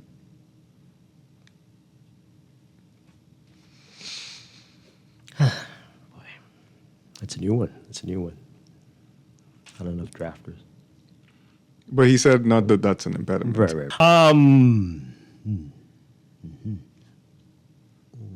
All right, so we got a few more of your text messages from before to get to, before we have to take a break here.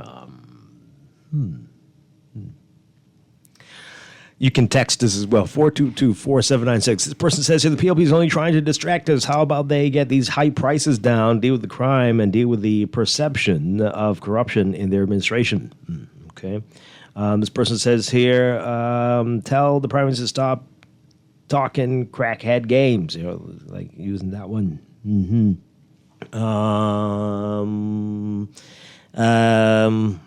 tell the Prime Minister he needs to be the water boy for Eleuthera.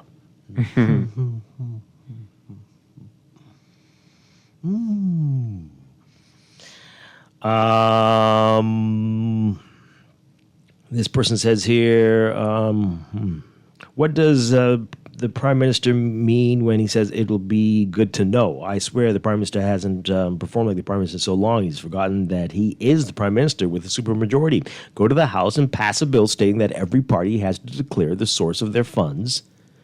For every single dollar in campaign finances received, along with audited financials to show how that money was used. Yes, show Pintard right up. Do it today. Please save the Bahamian people, Mr. Prime Minister. And they go on to say, well, if this is the case with the drafting thing, and how did they pass the Electricity Act? And that certainly did that get public consultation? No. I still don't even know. Flash. How is Pike here all over the place? Have you seen them? I mean, they're all over Oaksfield. Well, their trucks must have been on the boat during the flood, the Great Flood with Noah, waiting off the coast. Bring them in. But or maybe this was a special thing outside of the Bahamas grid thing. Maybe they're on a special contract. I don't know. No? But anyway. But did that get public consultation? Yeah, I don't remember that. This person says here, with the greatest respect to Latrey Ramming, if we are talking campaign financing, let's take a wholesale approach. Let everyone disclose who made major donations to them. Let's say all donations in excess of $50,000. Yeah. Dwight. Yeah. Okay. That's an easy first step, right? This person says, do we need legislation for more legal drafters to adequately draft more legislation? And this one says here, I'm going to need a copy of the official book of excuses, which must have been written along with the Constitution. A lack of legal drafters is the winner so far. No drafters for payment issues, but everyone can be found for FTX and other external entities. Good on you for asking, though. I wish they could retract that one quick. They really need to. This one says the Prime Minister needs to prioritize the essential services in the country: water, electricity, hospitals, schools, and banks for the entire Bahamas, and see what is lacking the most. This person says, Dwight, you're a beast. What? Party operatives are quick to distract from the important matters that are right in our face. Yeah, it's disturbing. Let's take one more call before we got to take a break. Good morning, caller. You're on the air. Good morning, Dwight. Good morning, morning. Chester, Ciala, and Johnson. Morning. This caller from Grand Bahama was looking for the change in Grand Bahama the Prime Minister spoke about. We're talking about change of administration here in Grand Bahama. But let me just say that Latre Ramming and the Communications Department has mastered the skill of linguistic contortionism, beginning with the fact that Mr. Davis didn't hear Pintard say what he said because Mr. Davis was never in the country and he don't get to watch our news. Maybe they should have briefed him. But Zedness has become a tool, right? But just understand this. The basis of what is happening on Grand Bahama is the PLP is attempting to claw back what the PLP gave to the Port Authority to give permission to do. And so all you have to do is go back to their record. And the FNM and Mr. Pintard have expressed explicitly their position concerning the need for a localized municipal government on Grand Bahama as opposed to the non-clarity the Progressive Liberal Party is saying. We would love for him to join in and say that he will support the municipal government idea that Mr. Pintard and the Free National Movement has propped right there. Just join in, and right, that's exactly what you've been asking for. But the mere fact that the Prime Minister flew to Grand Bahama to have a negotiation in the abandoned hotel, where he tells you it was beginning to be a campaign, we say a marketing tool, and Zedness asked the question. Then Mr. Latre Ramming say the message that the other news station carried, he used the method from last night to justify the message from the night before. But the question was asked yesterday of Mr. Davis. And so, this is where the blurring of reality sets in, and the Progressive Liberal Party is very simple. Let me just wrap this up right. You remember last week when the Prime Minister was here speaking to the PLPs, he said that you all fell between the cracks? I think he was talking about the Grand Canyon, right? But the cracks that he's talking about Grand Bahama, that we fell between the cracks for 3 years. Mm-hmm. And so he's coming to Grand Bahama to do, in less than a year, apparently, that he didn't do in 3 years, and the neglect of Grand Bahama. He comes to Grand Bahama where he said there are 2,500 homes that made application to the small home repair, and they're going to fix 40 homes in West End, right, which was not impacted by the hurricane, and 200 on New Providence and everything else. I think Mr. Davis has lost reality of where he was elected to govern due to his trips around the world. And maybe Communications Department should tell him where he's governing and familiarize him with the blueprint for change and the promises made on Grand Bahama and promises that was made in West End during the campaign. Fill it. Yeah, they have got a lot of work to do there, right? This text is go to the break. Dwight, you're correct. This is why we don't have a national lottery, because the PLP would rather lie. Oh, my goodness. Can't say that part there, but yep. Okay. Yes. Right, we'll leave that there. We'll be back after the break, folks. This is Morning Blend on Guardian Radio 96.9.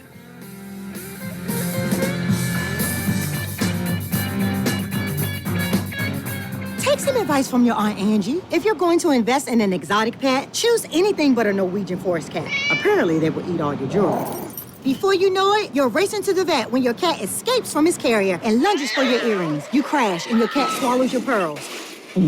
But if you're smart, you'll have CG Motor Insurance and get the best comprehensive coverage for the price. Get the best comprehensive coverage for the price. CG Atlantic Insurance Agents and Brokers. Good like that. All benefits are subject to policy provisions, including eligibility at the time of service. RBC. RBC will find the right loan for all of you with competitive rates and extended terms to suit you. Whether it's for debt consolidation, your next vehicle, or home purchase, sometimes we all need a little more. No matter the reason for the loan, we're here to help you find the solution. RBC. RBC has all the loans for all of you. Let's start with a conversation today. Nassau. Get ready for a night you simply won't want to miss. For the first time in over 40 years, experience an evening with Eddie Menace live at the Amphitheater, Nassau Cruiseport on Saturday, October 5th. Tickets are on sale now. Go to ticketboxevents.com or go to the Nassau Cruiseport box office, located in the Junkanoo Museum. Joining Eddie on stage, Strachan, Gino D, Iris Store, and Tingham Bell. An evening with Eddie Menace live at the Amphitheater, Nassau Cruiseport, Saturday, October 5th. Get your tickets now. Here's a show-winning art store moment from Shelley and Dee Dee. We're the only full art store in the Bahamas. If we don't have it, we make a list, and trust me, our boss can get that. If you need that, he can get that. You can find sketchbooks, acrylics, the canvases in all sizes, stencils. We have the Angelus that they use on shoes and letters. We're the only persons in Nassau that carries the Montana spray. We have the Krylon sprays, watercolor and paints, the oil, chalk paints, the alcohol paint, metallic paints, the little flow-through, and we have cleaning products for the artists, thinning products for the artists, and Crayola colors, and glitters, pencils, the Posca markers, and pastels, oil, and the acrylic pastels, dyes. Oh yeah, we also have airbrush paint. I didn't forget that part of the movie. Gift sets, hobby craft, Oil shrimp, stew shrimp, shrimp gumbo. But art supplies. We have a lot of them. Sherwin-Williams Art Store. Find colour in every day. At Wendy's, we are different. We don't just use beef. It's fresh, never frozen. Our burgers are square because we never cut corners. Served hot off the grill with fresh lettuce, tomatoes, onions, and American cheese. We believe in fast food done right. Always serving fresh, never frozen beef. Order a hot, juicy Dave single, double, or triple. Made with fresh, never frozen beef. Now only at Wendy's. Different inside and out. And I say, boy, my island's in the sun, sun, sun, sun. Bring it up now. And I say, boy, my island's in the sun. Carnival time is here. Cause when I turn to party, this drunk and they got me wet. So, boy, my island's in the sun. Carnival time is here. We could be breaking, scraping, winding up and misbehaving.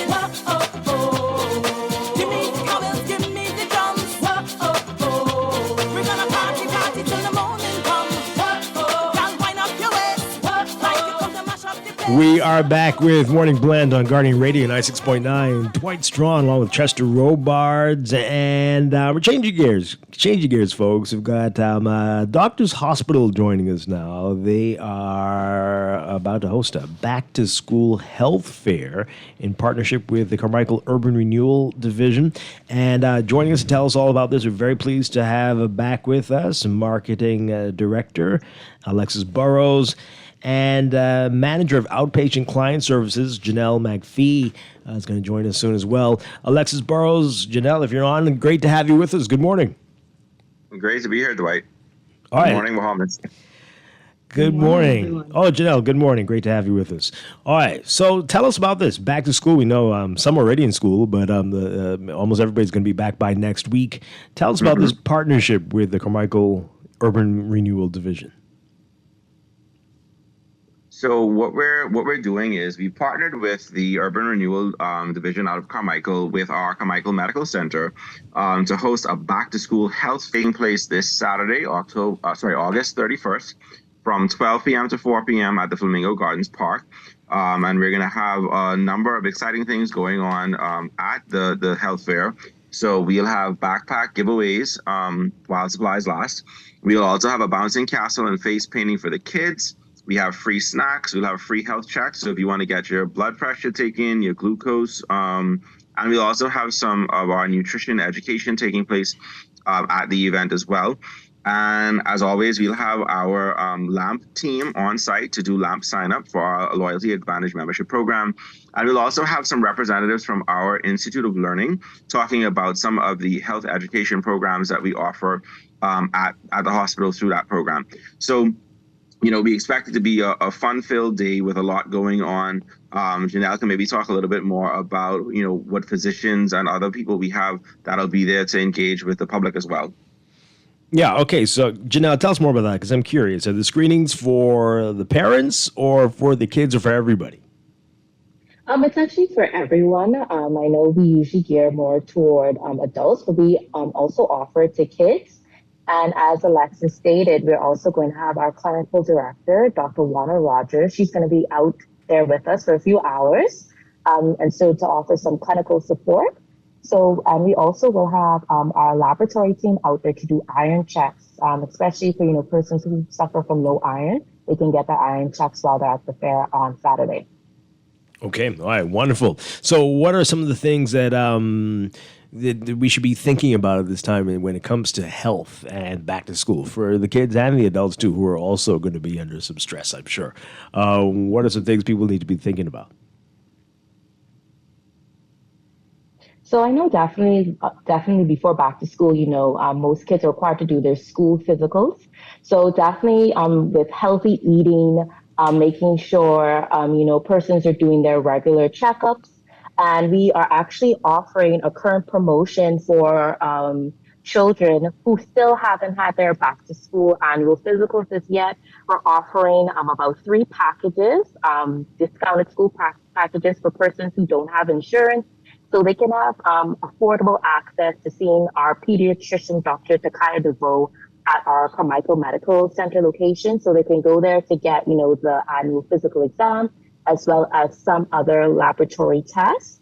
And we have more information actually on our Doctors Hospital main page. And probably at the end of this session, I can give out more information where persons can call to find out more for that.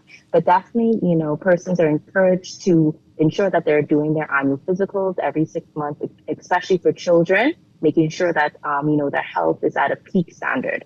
Okay, wonderful. All right, so with the fun side, the bouncing castle, the face painting, and the backpacks, I'm sure people are asking what's going to be in these backpacks. What can you tell us there?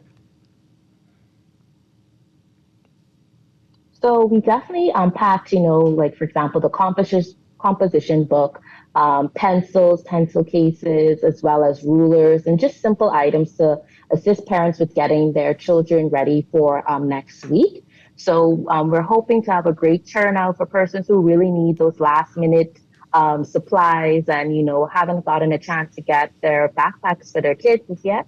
So we'll have those backpacks ready stocked for the parents to receive. All right, great. And again, this is from 12 to 4. Yeah, at the Flamingo Gardens Park. So, it's a part of our initiatives within the health system. Obviously, we have our Carmichael Medical Center right there on Carmichael Road. And it's an opportunity for us to further, cement ourselves in our community. We've been doing a number of health fairs over the past year and a half since the clinic has been open. And it's another opportunity for us to engage with the Carmichael Road community. Obviously, it's open to anyone who's getting ready to go back to school and is interested in getting any of the health checks or, wants to stop by and pick up a backpack. It's for all, but it's especially for that Carmichael Road community, inviting them to come out and learn more about, not just for what we're doing here, but learn more about the medical center that we have on Carmichael Road and what we offer to that community. And tell us more about it. Tell us more about that facility, where it is exactly, and what you do offer there.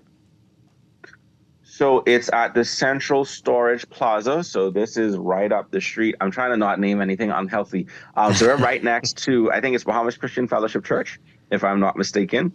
Janelle could correct me if I'm wrong. But we are in the plaza directly next to that church. And we offer at that location primary care as well as lab collection services. It's a collection site for for prescriptions. So if you order your prescriptions and you live in the Carmichael area, you can actually have your prescriptions sent to that location for pickup. So to make that more convenient, so you don't have to stop necessarily to the main hospital.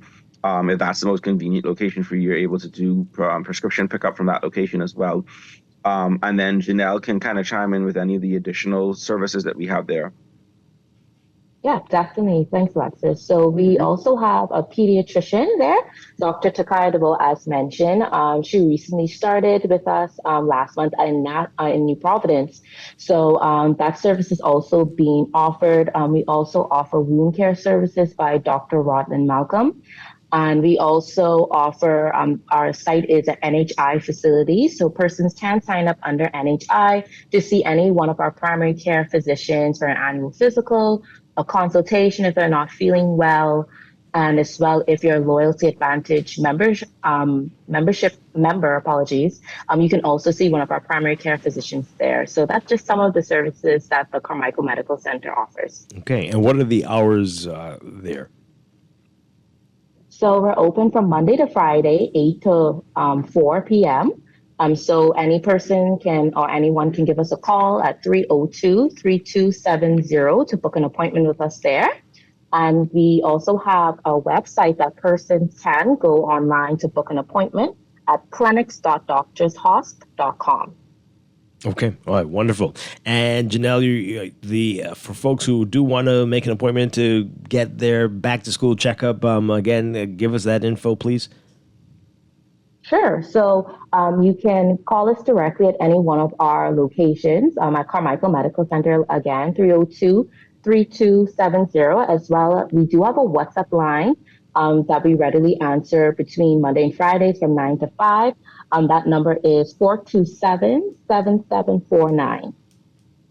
Okay, all right, wonderful. And Alexis, one more time, remind us what's going to be happening on Saturday. So on Saturday, we have our back-to-school health fair at the Flamingo Gardens Park from 12 p.m. to 4 p.m. We have backpack giveaways for students. We have a bouncing castle and face painting for the kids, free snacks, free health checks, including blood pressure, blood glucose, and iron. And we'll have our IOL team, our Institute of Learning team, on the ground, as well as our LAMP team, and our Director of Clinical Services in this space, Dr. Warner Rogers, who will be there to provide some information as well. So it'll be a fun 4 hours, a lot going on, a lot of information to be had, but also a lot of fun to be had. So we invite, like I said, everyone, especially in the Carmichael community, to come out and join us. And anyone else who, like I said, you want to get your checks done, or if you want to pick up a backpack for your kid, feel free to pass by the Flamingo Gardens Park on Saturday, and we'll be happy to help. Oh, okay. Great. So you don't need to be a kid to pick up the backpack? No, you need to be a kid. Okay. Well, okay. Oh, that's good. That's good to know. Good to know. Alexis Burrows, Janelle McPhee, thank you so much for being here this morning and telling us about this. And I hope you have a lot of fun on Saturday with the Back to School Health Fair, again at Flamingo Gardens. Thank you so much. All right. Thanks for having us. Thank you. Bye-bye. All right, we're going to break for news and be back with Morning Blend Business, talking with the Bahamas Development Bank. Stay tuned.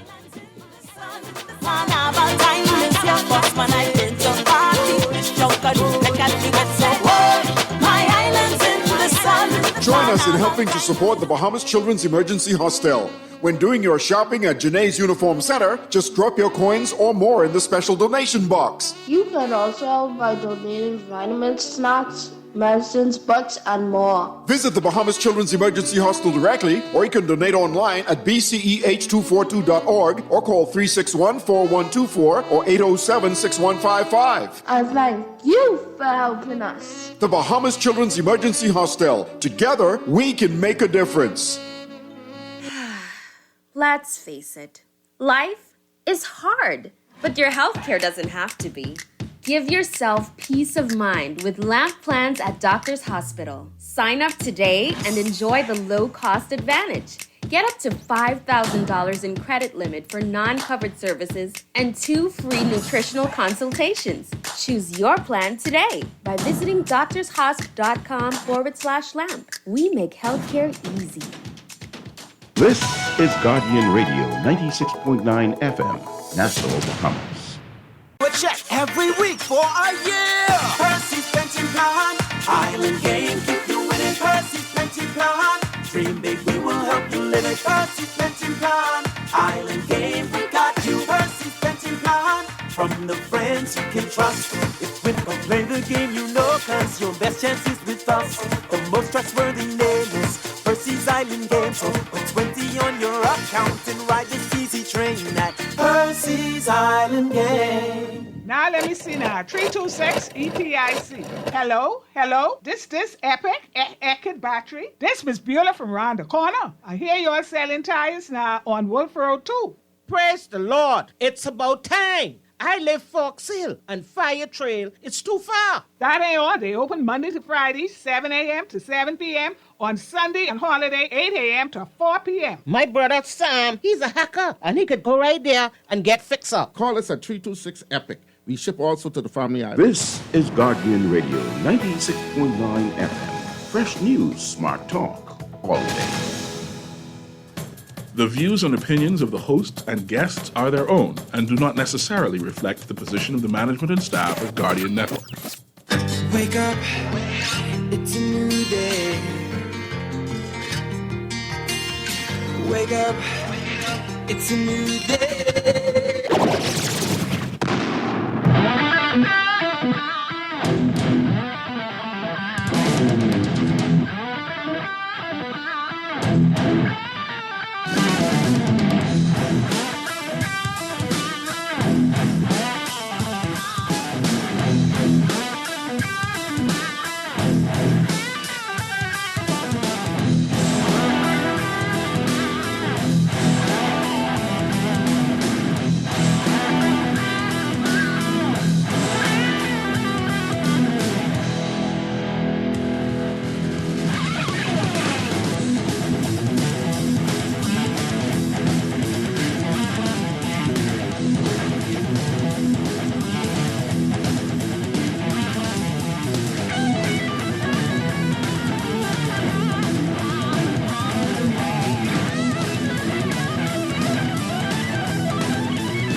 Good morning and welcome to Morning Blend Business on this Wednesday, August 28th, 2024. Welcome back to our Morning Blend listeners. Once again, I'm Dwight Strachan along with Chester Robards. And this morning we're talking with the Bahamas Development Bank about the SDG Concessional Loan Fund.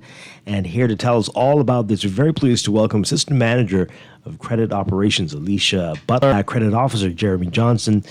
Great to have you all with us. Welcome. Great to have you. Thank you. It's Good great morning. to be here. Thank you, Dwight and Chester, for having us. We're actually very excited to be here and to talk about this joint SDG Fund concessional financing product that we launched very recently. So before I get into talking about this product, is that good? Yeah, we're good. Okay, all right. Mm-hmm. Yeah. Good. So we want to really mention before we get into who benefits from this financing details, we really want to mention that, the Bahamas Development Bank is the national coordinating authority for this joint SDG Fund project in the Bahamas. It is a pilot for the region and setting an important precedence. And so I want to say that this is the first successful application from the Bahamas to the joint SDG Fund. Mm-hmm. We are partnering with 4 key United Nations agencies, UN Women, UNESCO, UNDP, and FAO. So we're very excited about this program. All right, excellent. There's a lot to talk about. And it is a lot to talk about. And so I'm going to let Jeremy Johnson really talk about, who benefits from this program. And before we get into that, we take it for granted that people know what BDB is all about, Bahamas Development Bank. Yeah. Just let people know what this bank is and how it's different from some of the commercial banks out there. Okay, so the difference between the Bahamas Development Bank and other commercial banks is that we focus more so on business financing and developing certain sectors. That'd be our agricultural sector, manufacturing sector, tourism sectors, and a few others. So we don't really focus or lean more towards commercial or personal lending, Right. but more business financing. So that really is the different factor when it comes to us and other commercial entities. Yeah. Yeah. All right. So it's good to know that people can understand what the baseline is there. Absolutely. All right. So SDGs, we talk about them often on the show, but for people who don't know what we're talking about here, let's define those. Sustainable Development Goals. Yeah, so SDG would be the Sustainable Development Goals, and these would be goals that focus more on country development or environmental development that impact a nation as opposed to just one particular person. These would be environmental goals, economic goals, things of that nature. So they're more so countrywide goals as opposed to that, Right. just in layman's terms. Yeah. All right. And so this won't come before you, but how we're doing in terms of that's something different. That's for a different set of people to talk about. but you're helping us to achieve some of these goals. Yes. Yeah, All right. there are actually 17 of these. Get a little closer to the sustainable- mic, Alicia. Yeah, Mhm. I'm so sorry. Mhm. There you go. Good. So there are actually 17 of these sustainable development goals. It's important as a development bank that we align ourselves with these goals as far as programs and products are concerned. And so, for example, this is where this particular program comes in. This is an initiative that sits under the SDGs, the Sustainable Development Goals. And so, again, we're very excited to be here. We're very excited to talk about this particular program. So, Jeremy, you want to talk a little bit more about who benefits from this program? Yeah. Yeah, so basically the concessional loan fund is a fund targeted towards businesses owned, led, or benefiting women, persons of youth, and persons with disabilities. And we just really want to harp on that because a lot of persons kind of clump them all together. So when we say women, youth, and disabilities, this isn't specifically talking about one person in general, but persons that fit in that criteria. Women-led businesses, these would be businesses that have either 50% or more with women ownership or leadership. Youth, now I know we have fairly persons that feel young in nature, but youth would usually be between 18 and 35. Oh boy, just missed it. Just missed it, right? And then persons with disabilities. Now these could be physical disabilities and such like that. And with these businesses, with this concessional fund, we focusing on target markets. So that would be tourism, or target sectors actually. Tourism, agriculture, or creative industries. Okay, I want to explore this, but you know it's coming. You know there are men who are saying, "What about us? Why aren't we in this? Why can't we benefit from this?" Now, for the men, while we are focusing on the concessional loan fund, that doesn't mean that BDB doesn't have other opportunities or other programs for men. But if a man or a person identifies as a man falls between the youth of 18 to 35, or they might be a person with a disability, they can still benefit from this concessional loan fund. Okay. So although the women are in front, there's still ways where the men can fit in. Okay. So we aren't totally neglecting them. Yeah. Excellent. So we want to make sure, just to reiterate, we want to make sure that we understand women-led businesses can have a partnership with a male. Youth-led businesses can be a male. A business can cater to youth. A business can also cater to the disabled. So we want to be very clear on what this program offers. So it's not inclusive of just women. It's for male and female. You know, we've gotten some responses, pretty much what you've just asked. Right. But we want to make sure there's some clarification to this.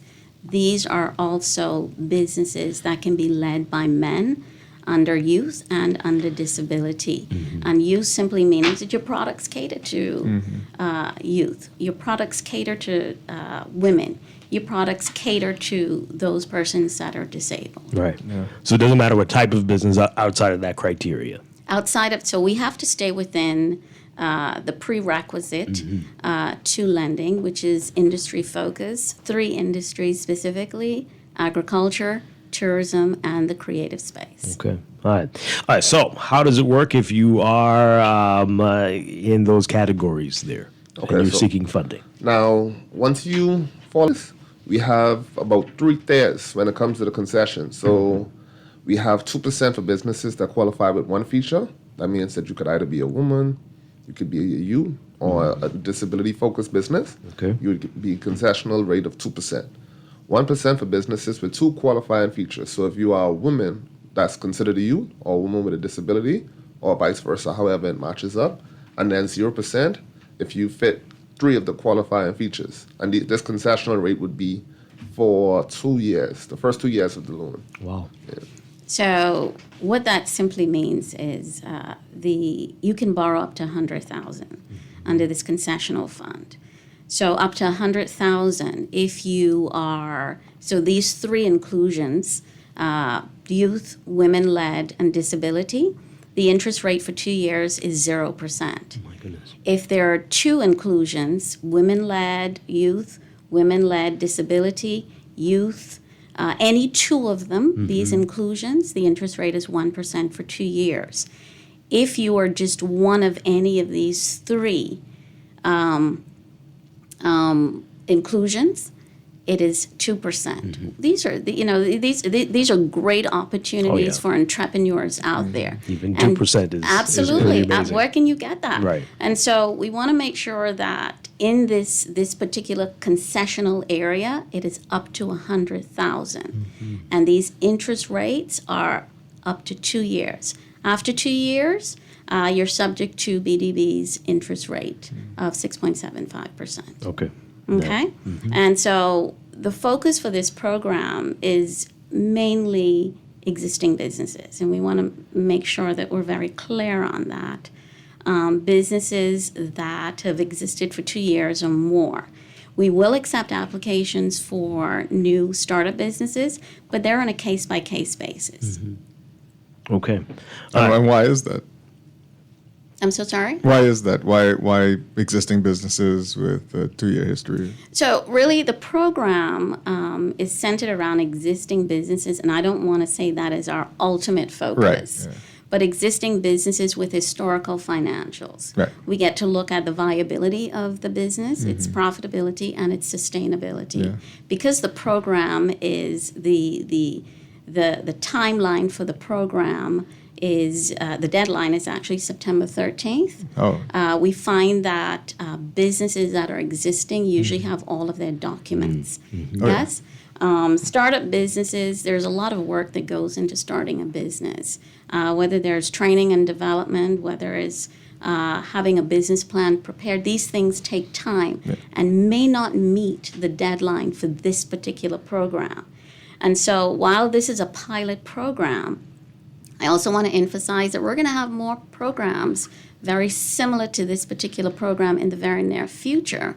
But because of the timeline for this particular program, it's geared towards existing businesses. If you're just hearing about this, you're not going to get anything done in 2 weeks. I can tell you that. All right. So how many people do you think you can accommodate here? If you meet all of these criteria and you fit into the categories, are you guaranteed a loan here, or will there be other factors that you need to meet? No loan is ever guaranteed. No approval is ever guaranteed. It's important to state that.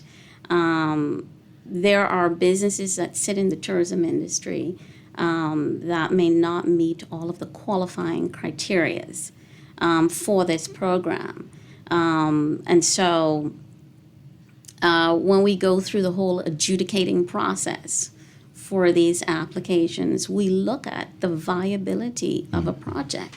That's very important. Not because a business is existing means that it's viable. Right. Some businesses are hanging on a thread. That is the reality of being an entrepreneur. Some businesses have a short lifespan. So we're looking for a viability of a business that sits within these 3 categories for lending. Give us some examples of that. What are you going to be looking for specifically, and what would present concern for you if you were to look at an application? So for existing businesses, we actually look at your historical financials. Your historical financials tell us a lot about the business liquidity, how the business fare in the market, whether or not the net profit is healthy, And we weigh that against the projections. If you're looking to expand your business, your projections tells us how expanding is going to benefit the finances of this business, whether or not the business is able to sustain itself with this expansion, whether or not the business, again, has a healthy net profit. So we look at its cash flow possibilities and capabilities. Yeah. And how many do you think you might be able to accommodate? Right now, we are estimating possibly 50 or more applications. We have quite a number of applications that are currently being reviewed. We are anticipating probably another 20, 30 more applications that can meet this deadline. We have a lot of great businesses out there. We have a lot of potential businesses that sit within this space, these industries that are looking for funding, looking to expand their businesses. So we anticipate maybe about 30 more applications, if not more. Yeah, and just circle back on what Chester was saying, I know that the time frame might be a bit frightening for those that just hearing about it today. We just want to ensure that clients know that we have a able team that is working with clients, just letting them know exactly what they need to bring in, along with assisting on exactly how we would like it. We know that we need financials, we need a business plan, we need business license, we need supporting documents for all applicants, but just know that we have an able team that is willing and working to get those things in. So if it's a matter of calling, it's a matter of just emailing. Shoot, if I have enough gas in my car, I might be able to pick it up if you have things on that, but just know that the team is able and willing to assist and just get these loans in. Yeah. And we have 2 branches. So we have a team in Nassau, and we also have a team in Grand Bahama. And so we have a solid team just ready and willing to put these applications together. Right. And from what you've seen so far, I don't know if you could say, but are people asking for up to the 100,000? Are they asking for more? Are some people asking for less?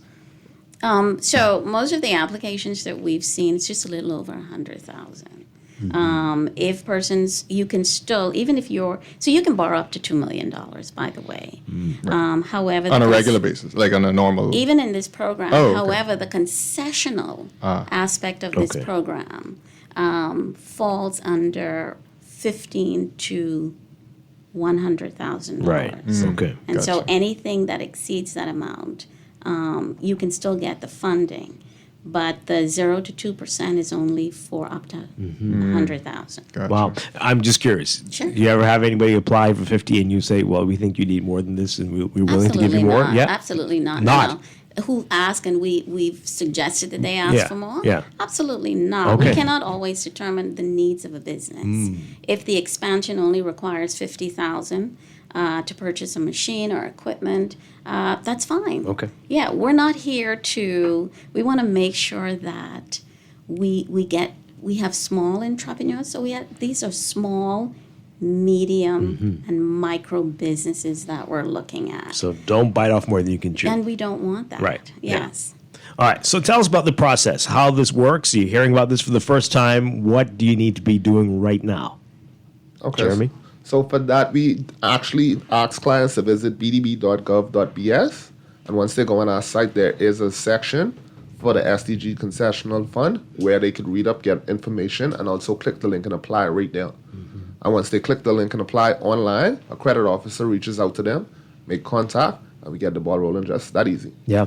Tell us more about the requirements of the documents, anything else they need to be bringing in or sending to you. Sure, no problem. So with the applying, we would need a business plan, financials, including historical financials. So this would mean your financials up to so far how your business is performing.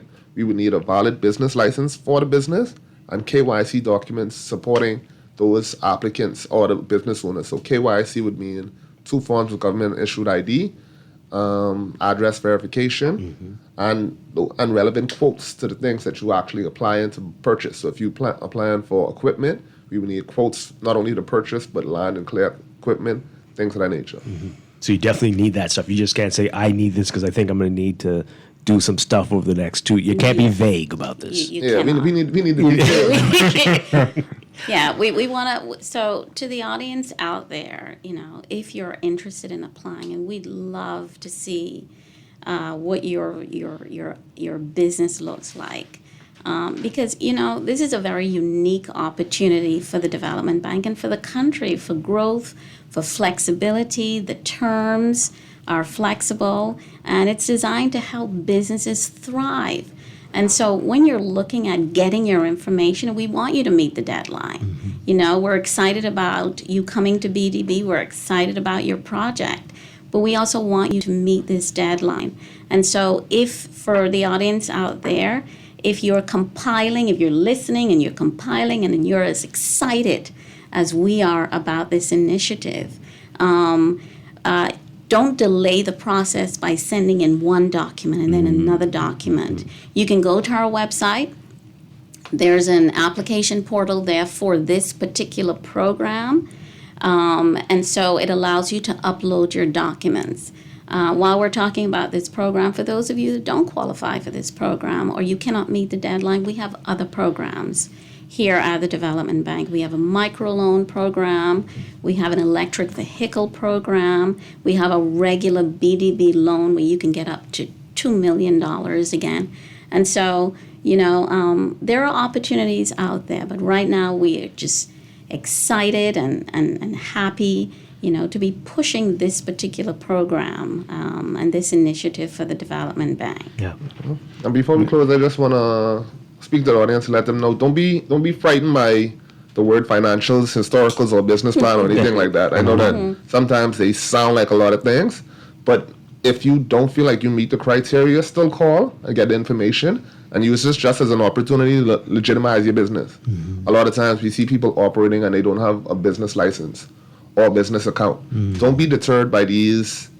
Still call and get the information, because if this program doesn't fit you, BDB is still here. So we still have other programs, like Ms. Alicia mentioned, all those programs to offer you. Yeah. So if you don't fit into this, hopefully you do, but if you don't, there's still other opportunities that you can be a part of. Yeah. All right. There's not likely to be an extension of the deadline. Someone texted me asking. Unfortunately, there's no extension to the deadline. Applications have to be in by September 13th. This program actually closed September 27th. This is a one-time thing as well. It won't come back in the future? It's a pilot program. Okay. Right. And so we want to see the response to this program. There will be other initiatives working along with UNESCO, the UN Women.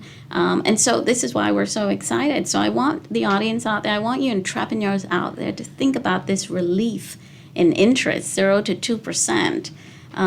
This is huge for the Development Bank, but this also benefits your business. 2 years, 0 to 2%. All right, so this is interesting. So what if you are older than 35? You're a man, but your business caters to women or to people with disabilities or to young people. Is there any way that this can work for you? So we don't tweak the criterias for the program. Women-led business, if, again, we reiterate, if you're a woman-led business and you've partnered with a male, so we have age constraints, but in this instance, you can be 45, you can be 49. Youth is youth. We cannot change the dynamics to what that is defined as. And so 18 to 35, you are within that youth category, and so we can't tweak those numbers. Yeah. All right. Would you mind if we take some calls? And we've got a lot of text messages coming in as well. You can call in, folks. We're talking with Alicia Butler and Jeremy Johnson with BDB, Bahamas Development Bank. Call in 323-6232, 325-4316, 325-4259. Toll free as well, 242-300-5720. Tweet us, Facebook us, text us, 422-4796. Let's take this call and then we'll get to the text messages. Good morning, caller, on the air. Hey, good morning. Hi, good morning.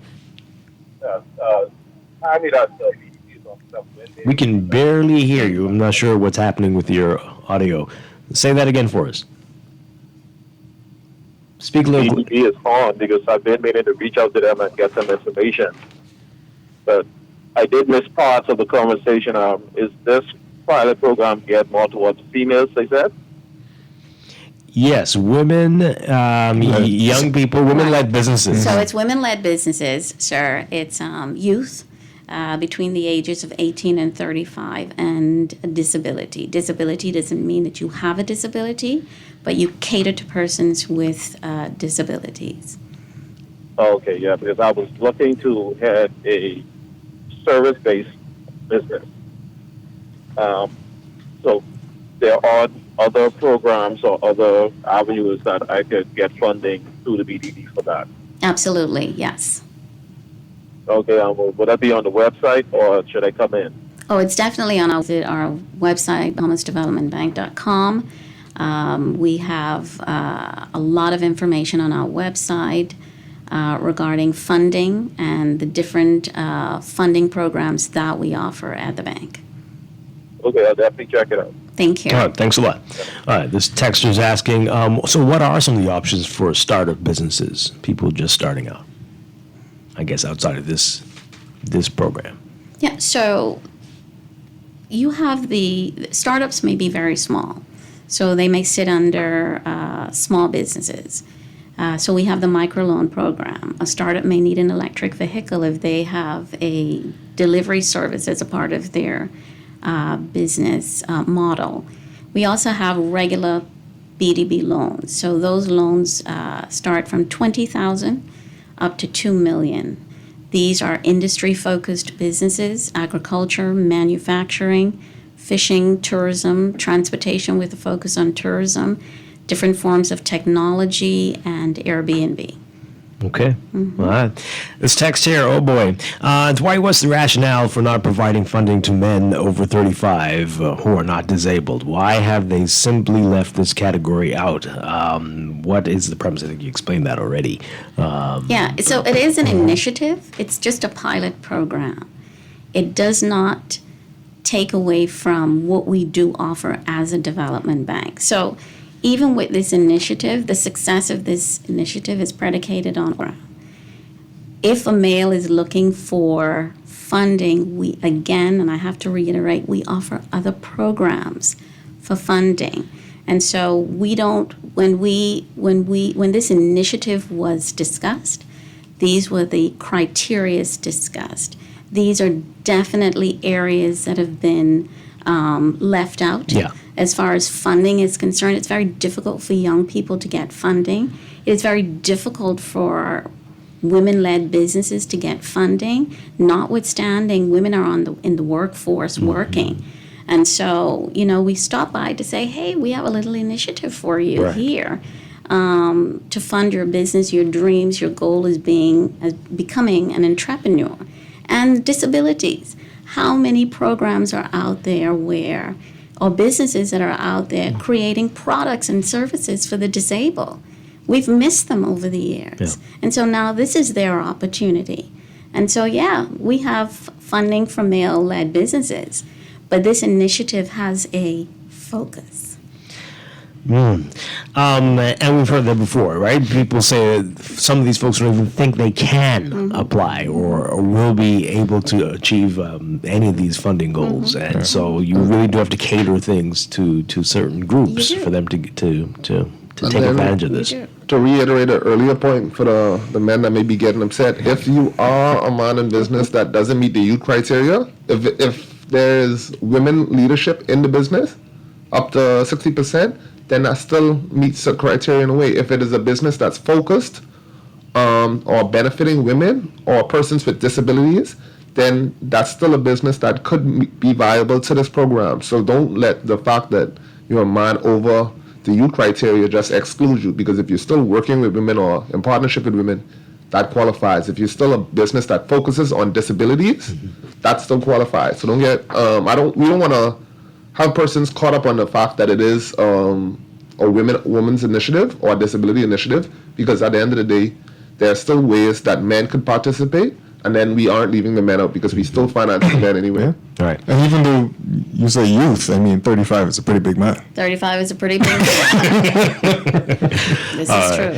So this person, you already cleared this up. Again, if for anybody who missed it, they're asking in funded program because I don't appreciate my dollars going to discriminatory practices for women.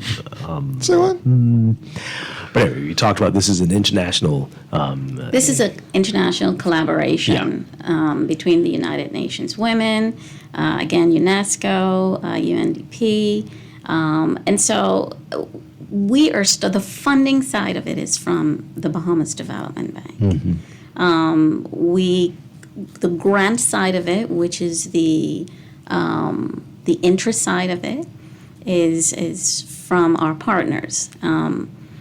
So we're here. I mean, we're here to fund these projects. Right. Yeah. So no taxpayer money was harmed.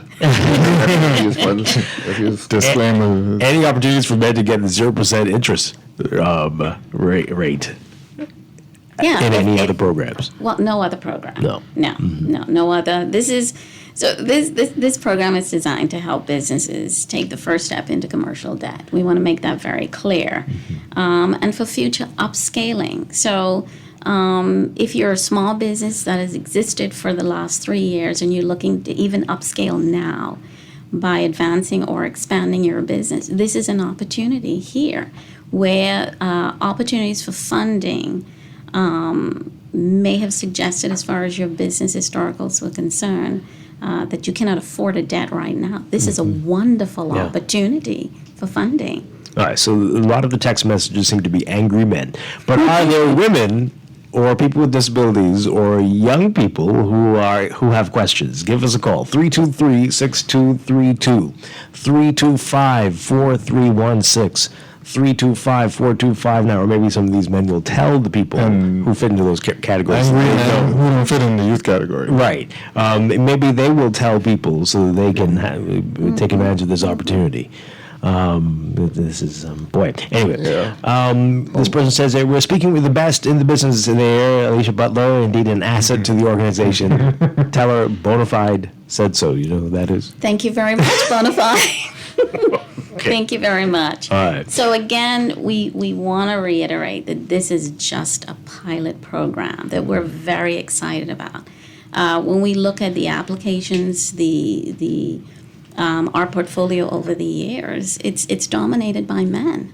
So there are some persons who've been left out. Right. And so we want to make sure that we capture that I think you need to say that again because people don't think, they don't realize that is what we're seeing. And you're not the only organization that said that. We've had others tell us that as well. Yeah. Men are applying much more than women in these other categories. Yeah, I've been in banking for a number of years, over 20 years.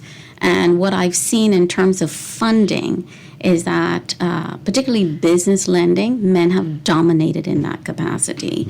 Again, I think I said earlier, women are in the workplace.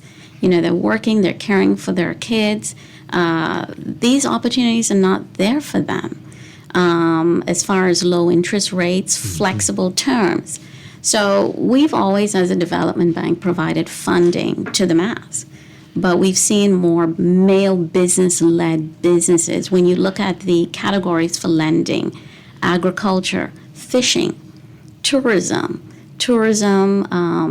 like excursions, mailboats, we've seen this type of domination with male-led businesses. And so over the years, we've left some people out.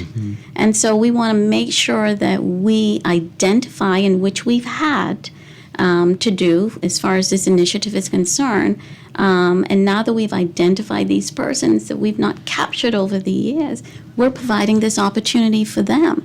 So males, you've done well over the years. We've supported you as a development bank, but we want to support some other persons as well. Yeah. All right. Maybe not those guys. Maybe they haven't done so well. They're really upset. And they can do well. And they can, yes. There's still lots of opportunities.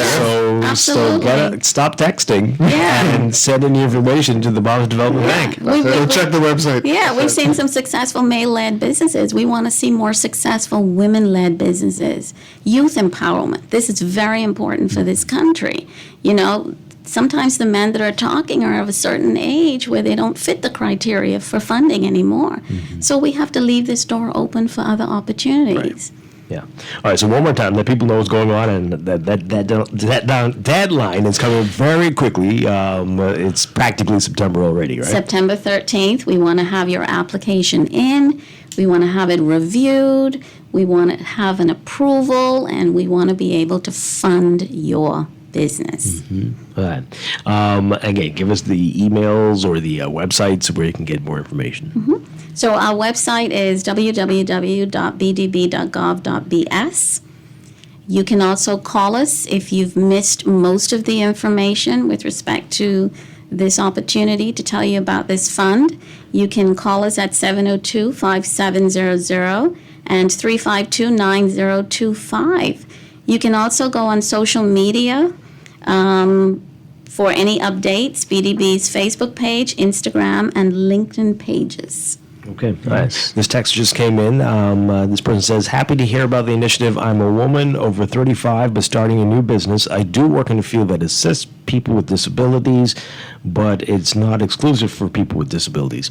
Would this be a program that I could... That you can apply for.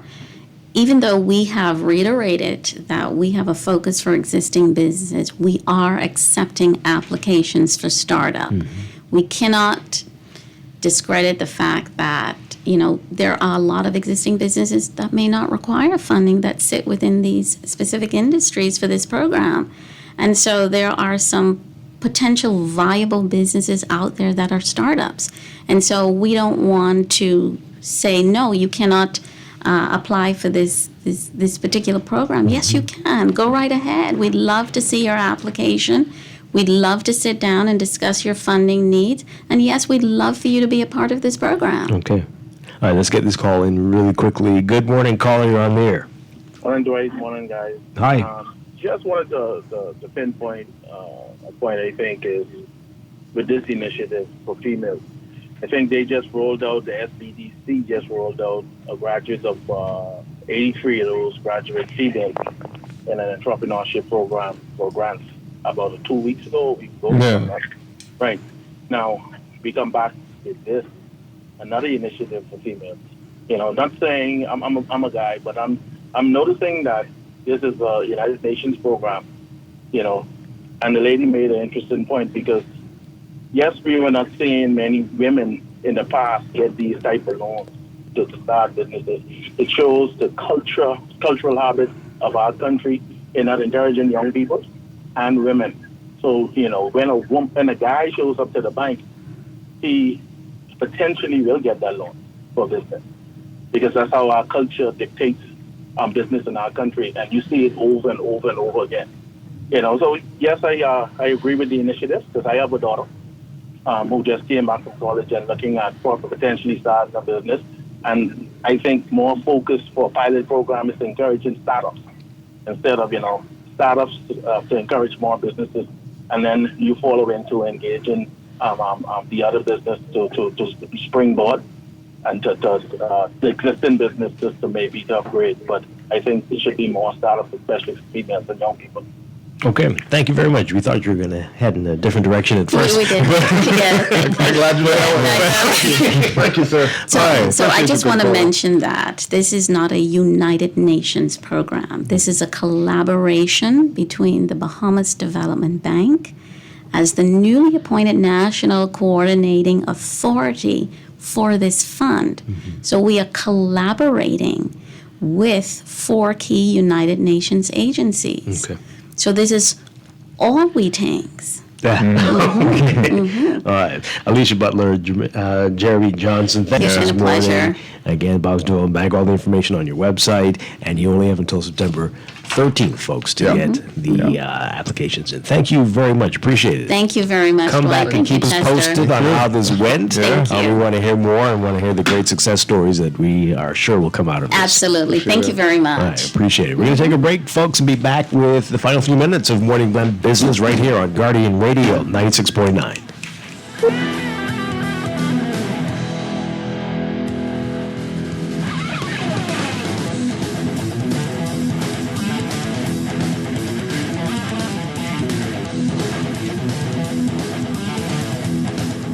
Earning zero interest on your savings at the bank? With as little as $100, you can start earning interest on your money while you're sleeping, eating, or standing in line at the bank with the CFAL Savings Express Plan. Ready to invest? Start by putting $1,000 into our mutual funds and earn interest there. CFAL, your interest is our interest. Visit cfal.com to start now. CFAL, growing wealth for future generations of Bahamians. For fast, reliable, and impactful printing services, look no further. Let Printmasters bring your masterpiece to life. We stand by our quality products that is second to none. Our affordable pricing and friendly, efficient staff makes Printmasters the ultimate choice for all your printing needs. We can deliver any type of printing services, from banners to booklets to business cards. You name it, we can print it.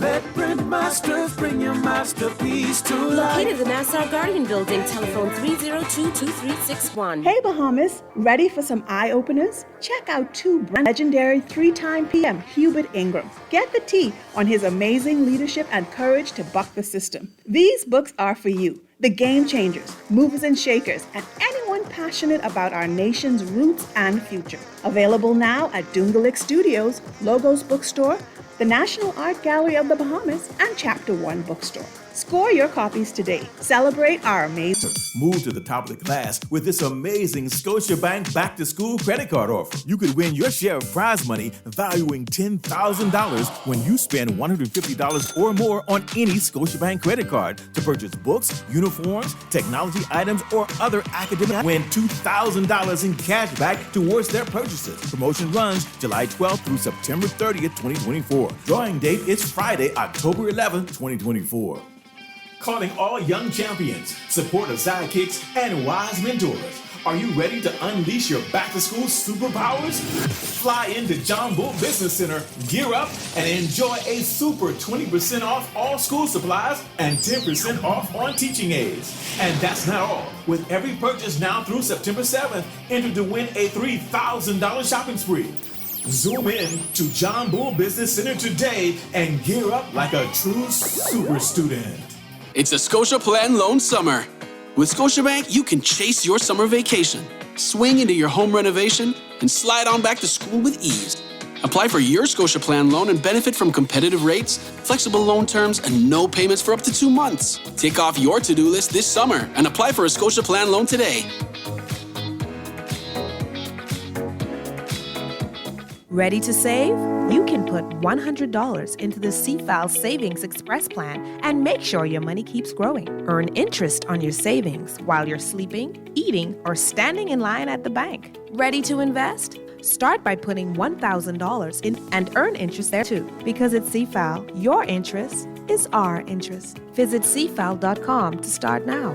CFAL, growing wealth for future generations of Bahamians. And I say, boy, my island's in the sun, sun, sun, sun. Bring it up now. And I say, boy, my island's in the sun. Carnival time is here. Cause when I turn to party, this drunk and they got me wet. So, boy, my island's in the sun. Carnival time is here. We could be breaking, scraping, winding up and misbehaving.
It's time for your morning business report brought to you by CFAL. Director of Labor Howard Thompson says that a major hotel on the Providence has offered to absorb at least 100 of the Sandals Royal Emerald Bay.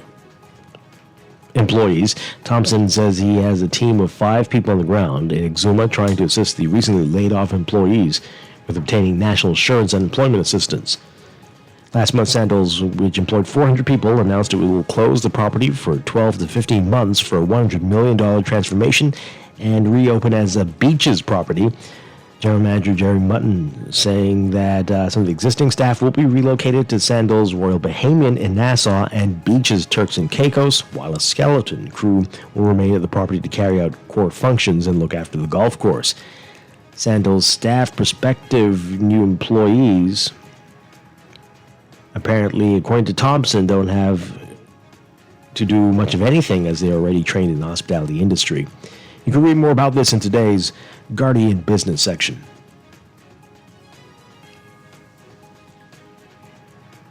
China-based BYD and its local representative Easy Car Sales are apprising the public of gray market BYD car sales that could leave those buyers without a manufacturer's warranty, spare parts, or even some of the vehicle's functions. The letter sent to Easy Car Sales by BYD in China explained that they have found that someone other than the authorized distributors of BYD is importing BYD brand vehicles and parts into the Bahamas. The letter says that the vehicles and parts that are imported and sold by people who are not authorized by distributors are not covered by BYD's manufacturing warranties and may not be suitable for the local market. BYD published an ad in the papers this week after several BYD vehicles made for the Chinese market ended up at Easy Car Sales Service Center, at least one with charging issues. Easy Car Sales co-owner Peter Farmer telling Guardian Business that while off BYD models, they are manufactured to be sold and used only for China. Farmer says the specs for the vehicles Easy Car Sales sells and ones that have come to the Bahamas through other channels are completely different. She says that other important components of working with the local manufacturer's representative is the availability of spare parts, servicing capabilities, and eventual replacement and proper discarding of used batteries. Farmer says BYD's letter was sent to insurance companies as well and to banks because they could be affected. Read more on this in today's Guardian Business section. And Bahamas Real Estate Association President Carlos Sweeting says the consultation on land reform is a step in the right direction and will help to reduce land theft. Sweeting telling Guardian Business that after the Attorney General had a consultation meeting with the Bahamas Bar Association last week, the next meeting is set to take place with BRIA members to bring them up to date on the proposed legislation. Overseas, 3 times in the past month, one Tesla owner says that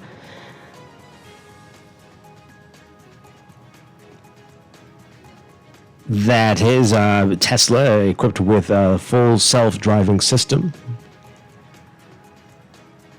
has been put to the test. A Tesla equipped with the technology can travel from point to point with little human intervention, but some are saying that the vehicles are making unsafe or illegal maneuvers.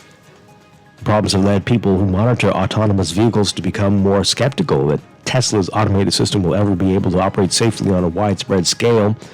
The latest incidents coming at a pivotal time for Tesla.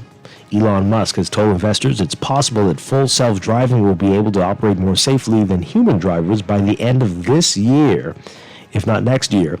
And in less than 2 months, the company is scheduled to unveil a vehicle built expressly to be a robo-taxi. For Tesla to put robo-taxis on the road, Musk has said the company will show regulators that the system can drive more safely than humans.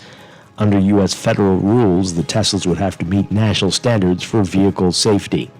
Musk has released data showing miles driven per crash, but only for Tesla's less sophisticated autopilot system.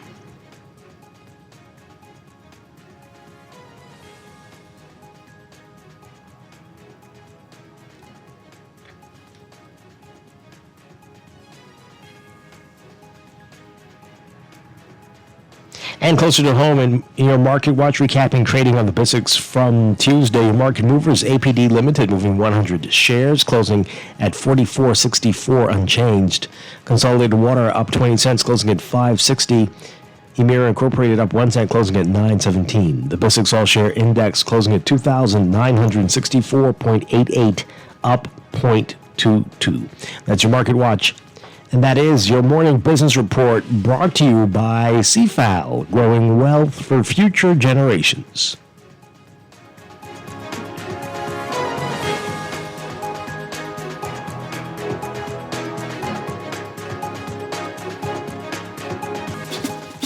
And I say, boy, my island's in the sun, sun, sun, sun.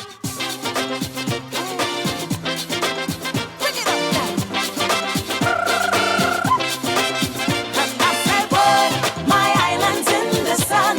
Carnival time is here. Cause when I turn to party, this drunk and they got me wet. So, boy, my island's in the sun. Carnival time is here. We could be breaking, scraping, winding up and misbehaving.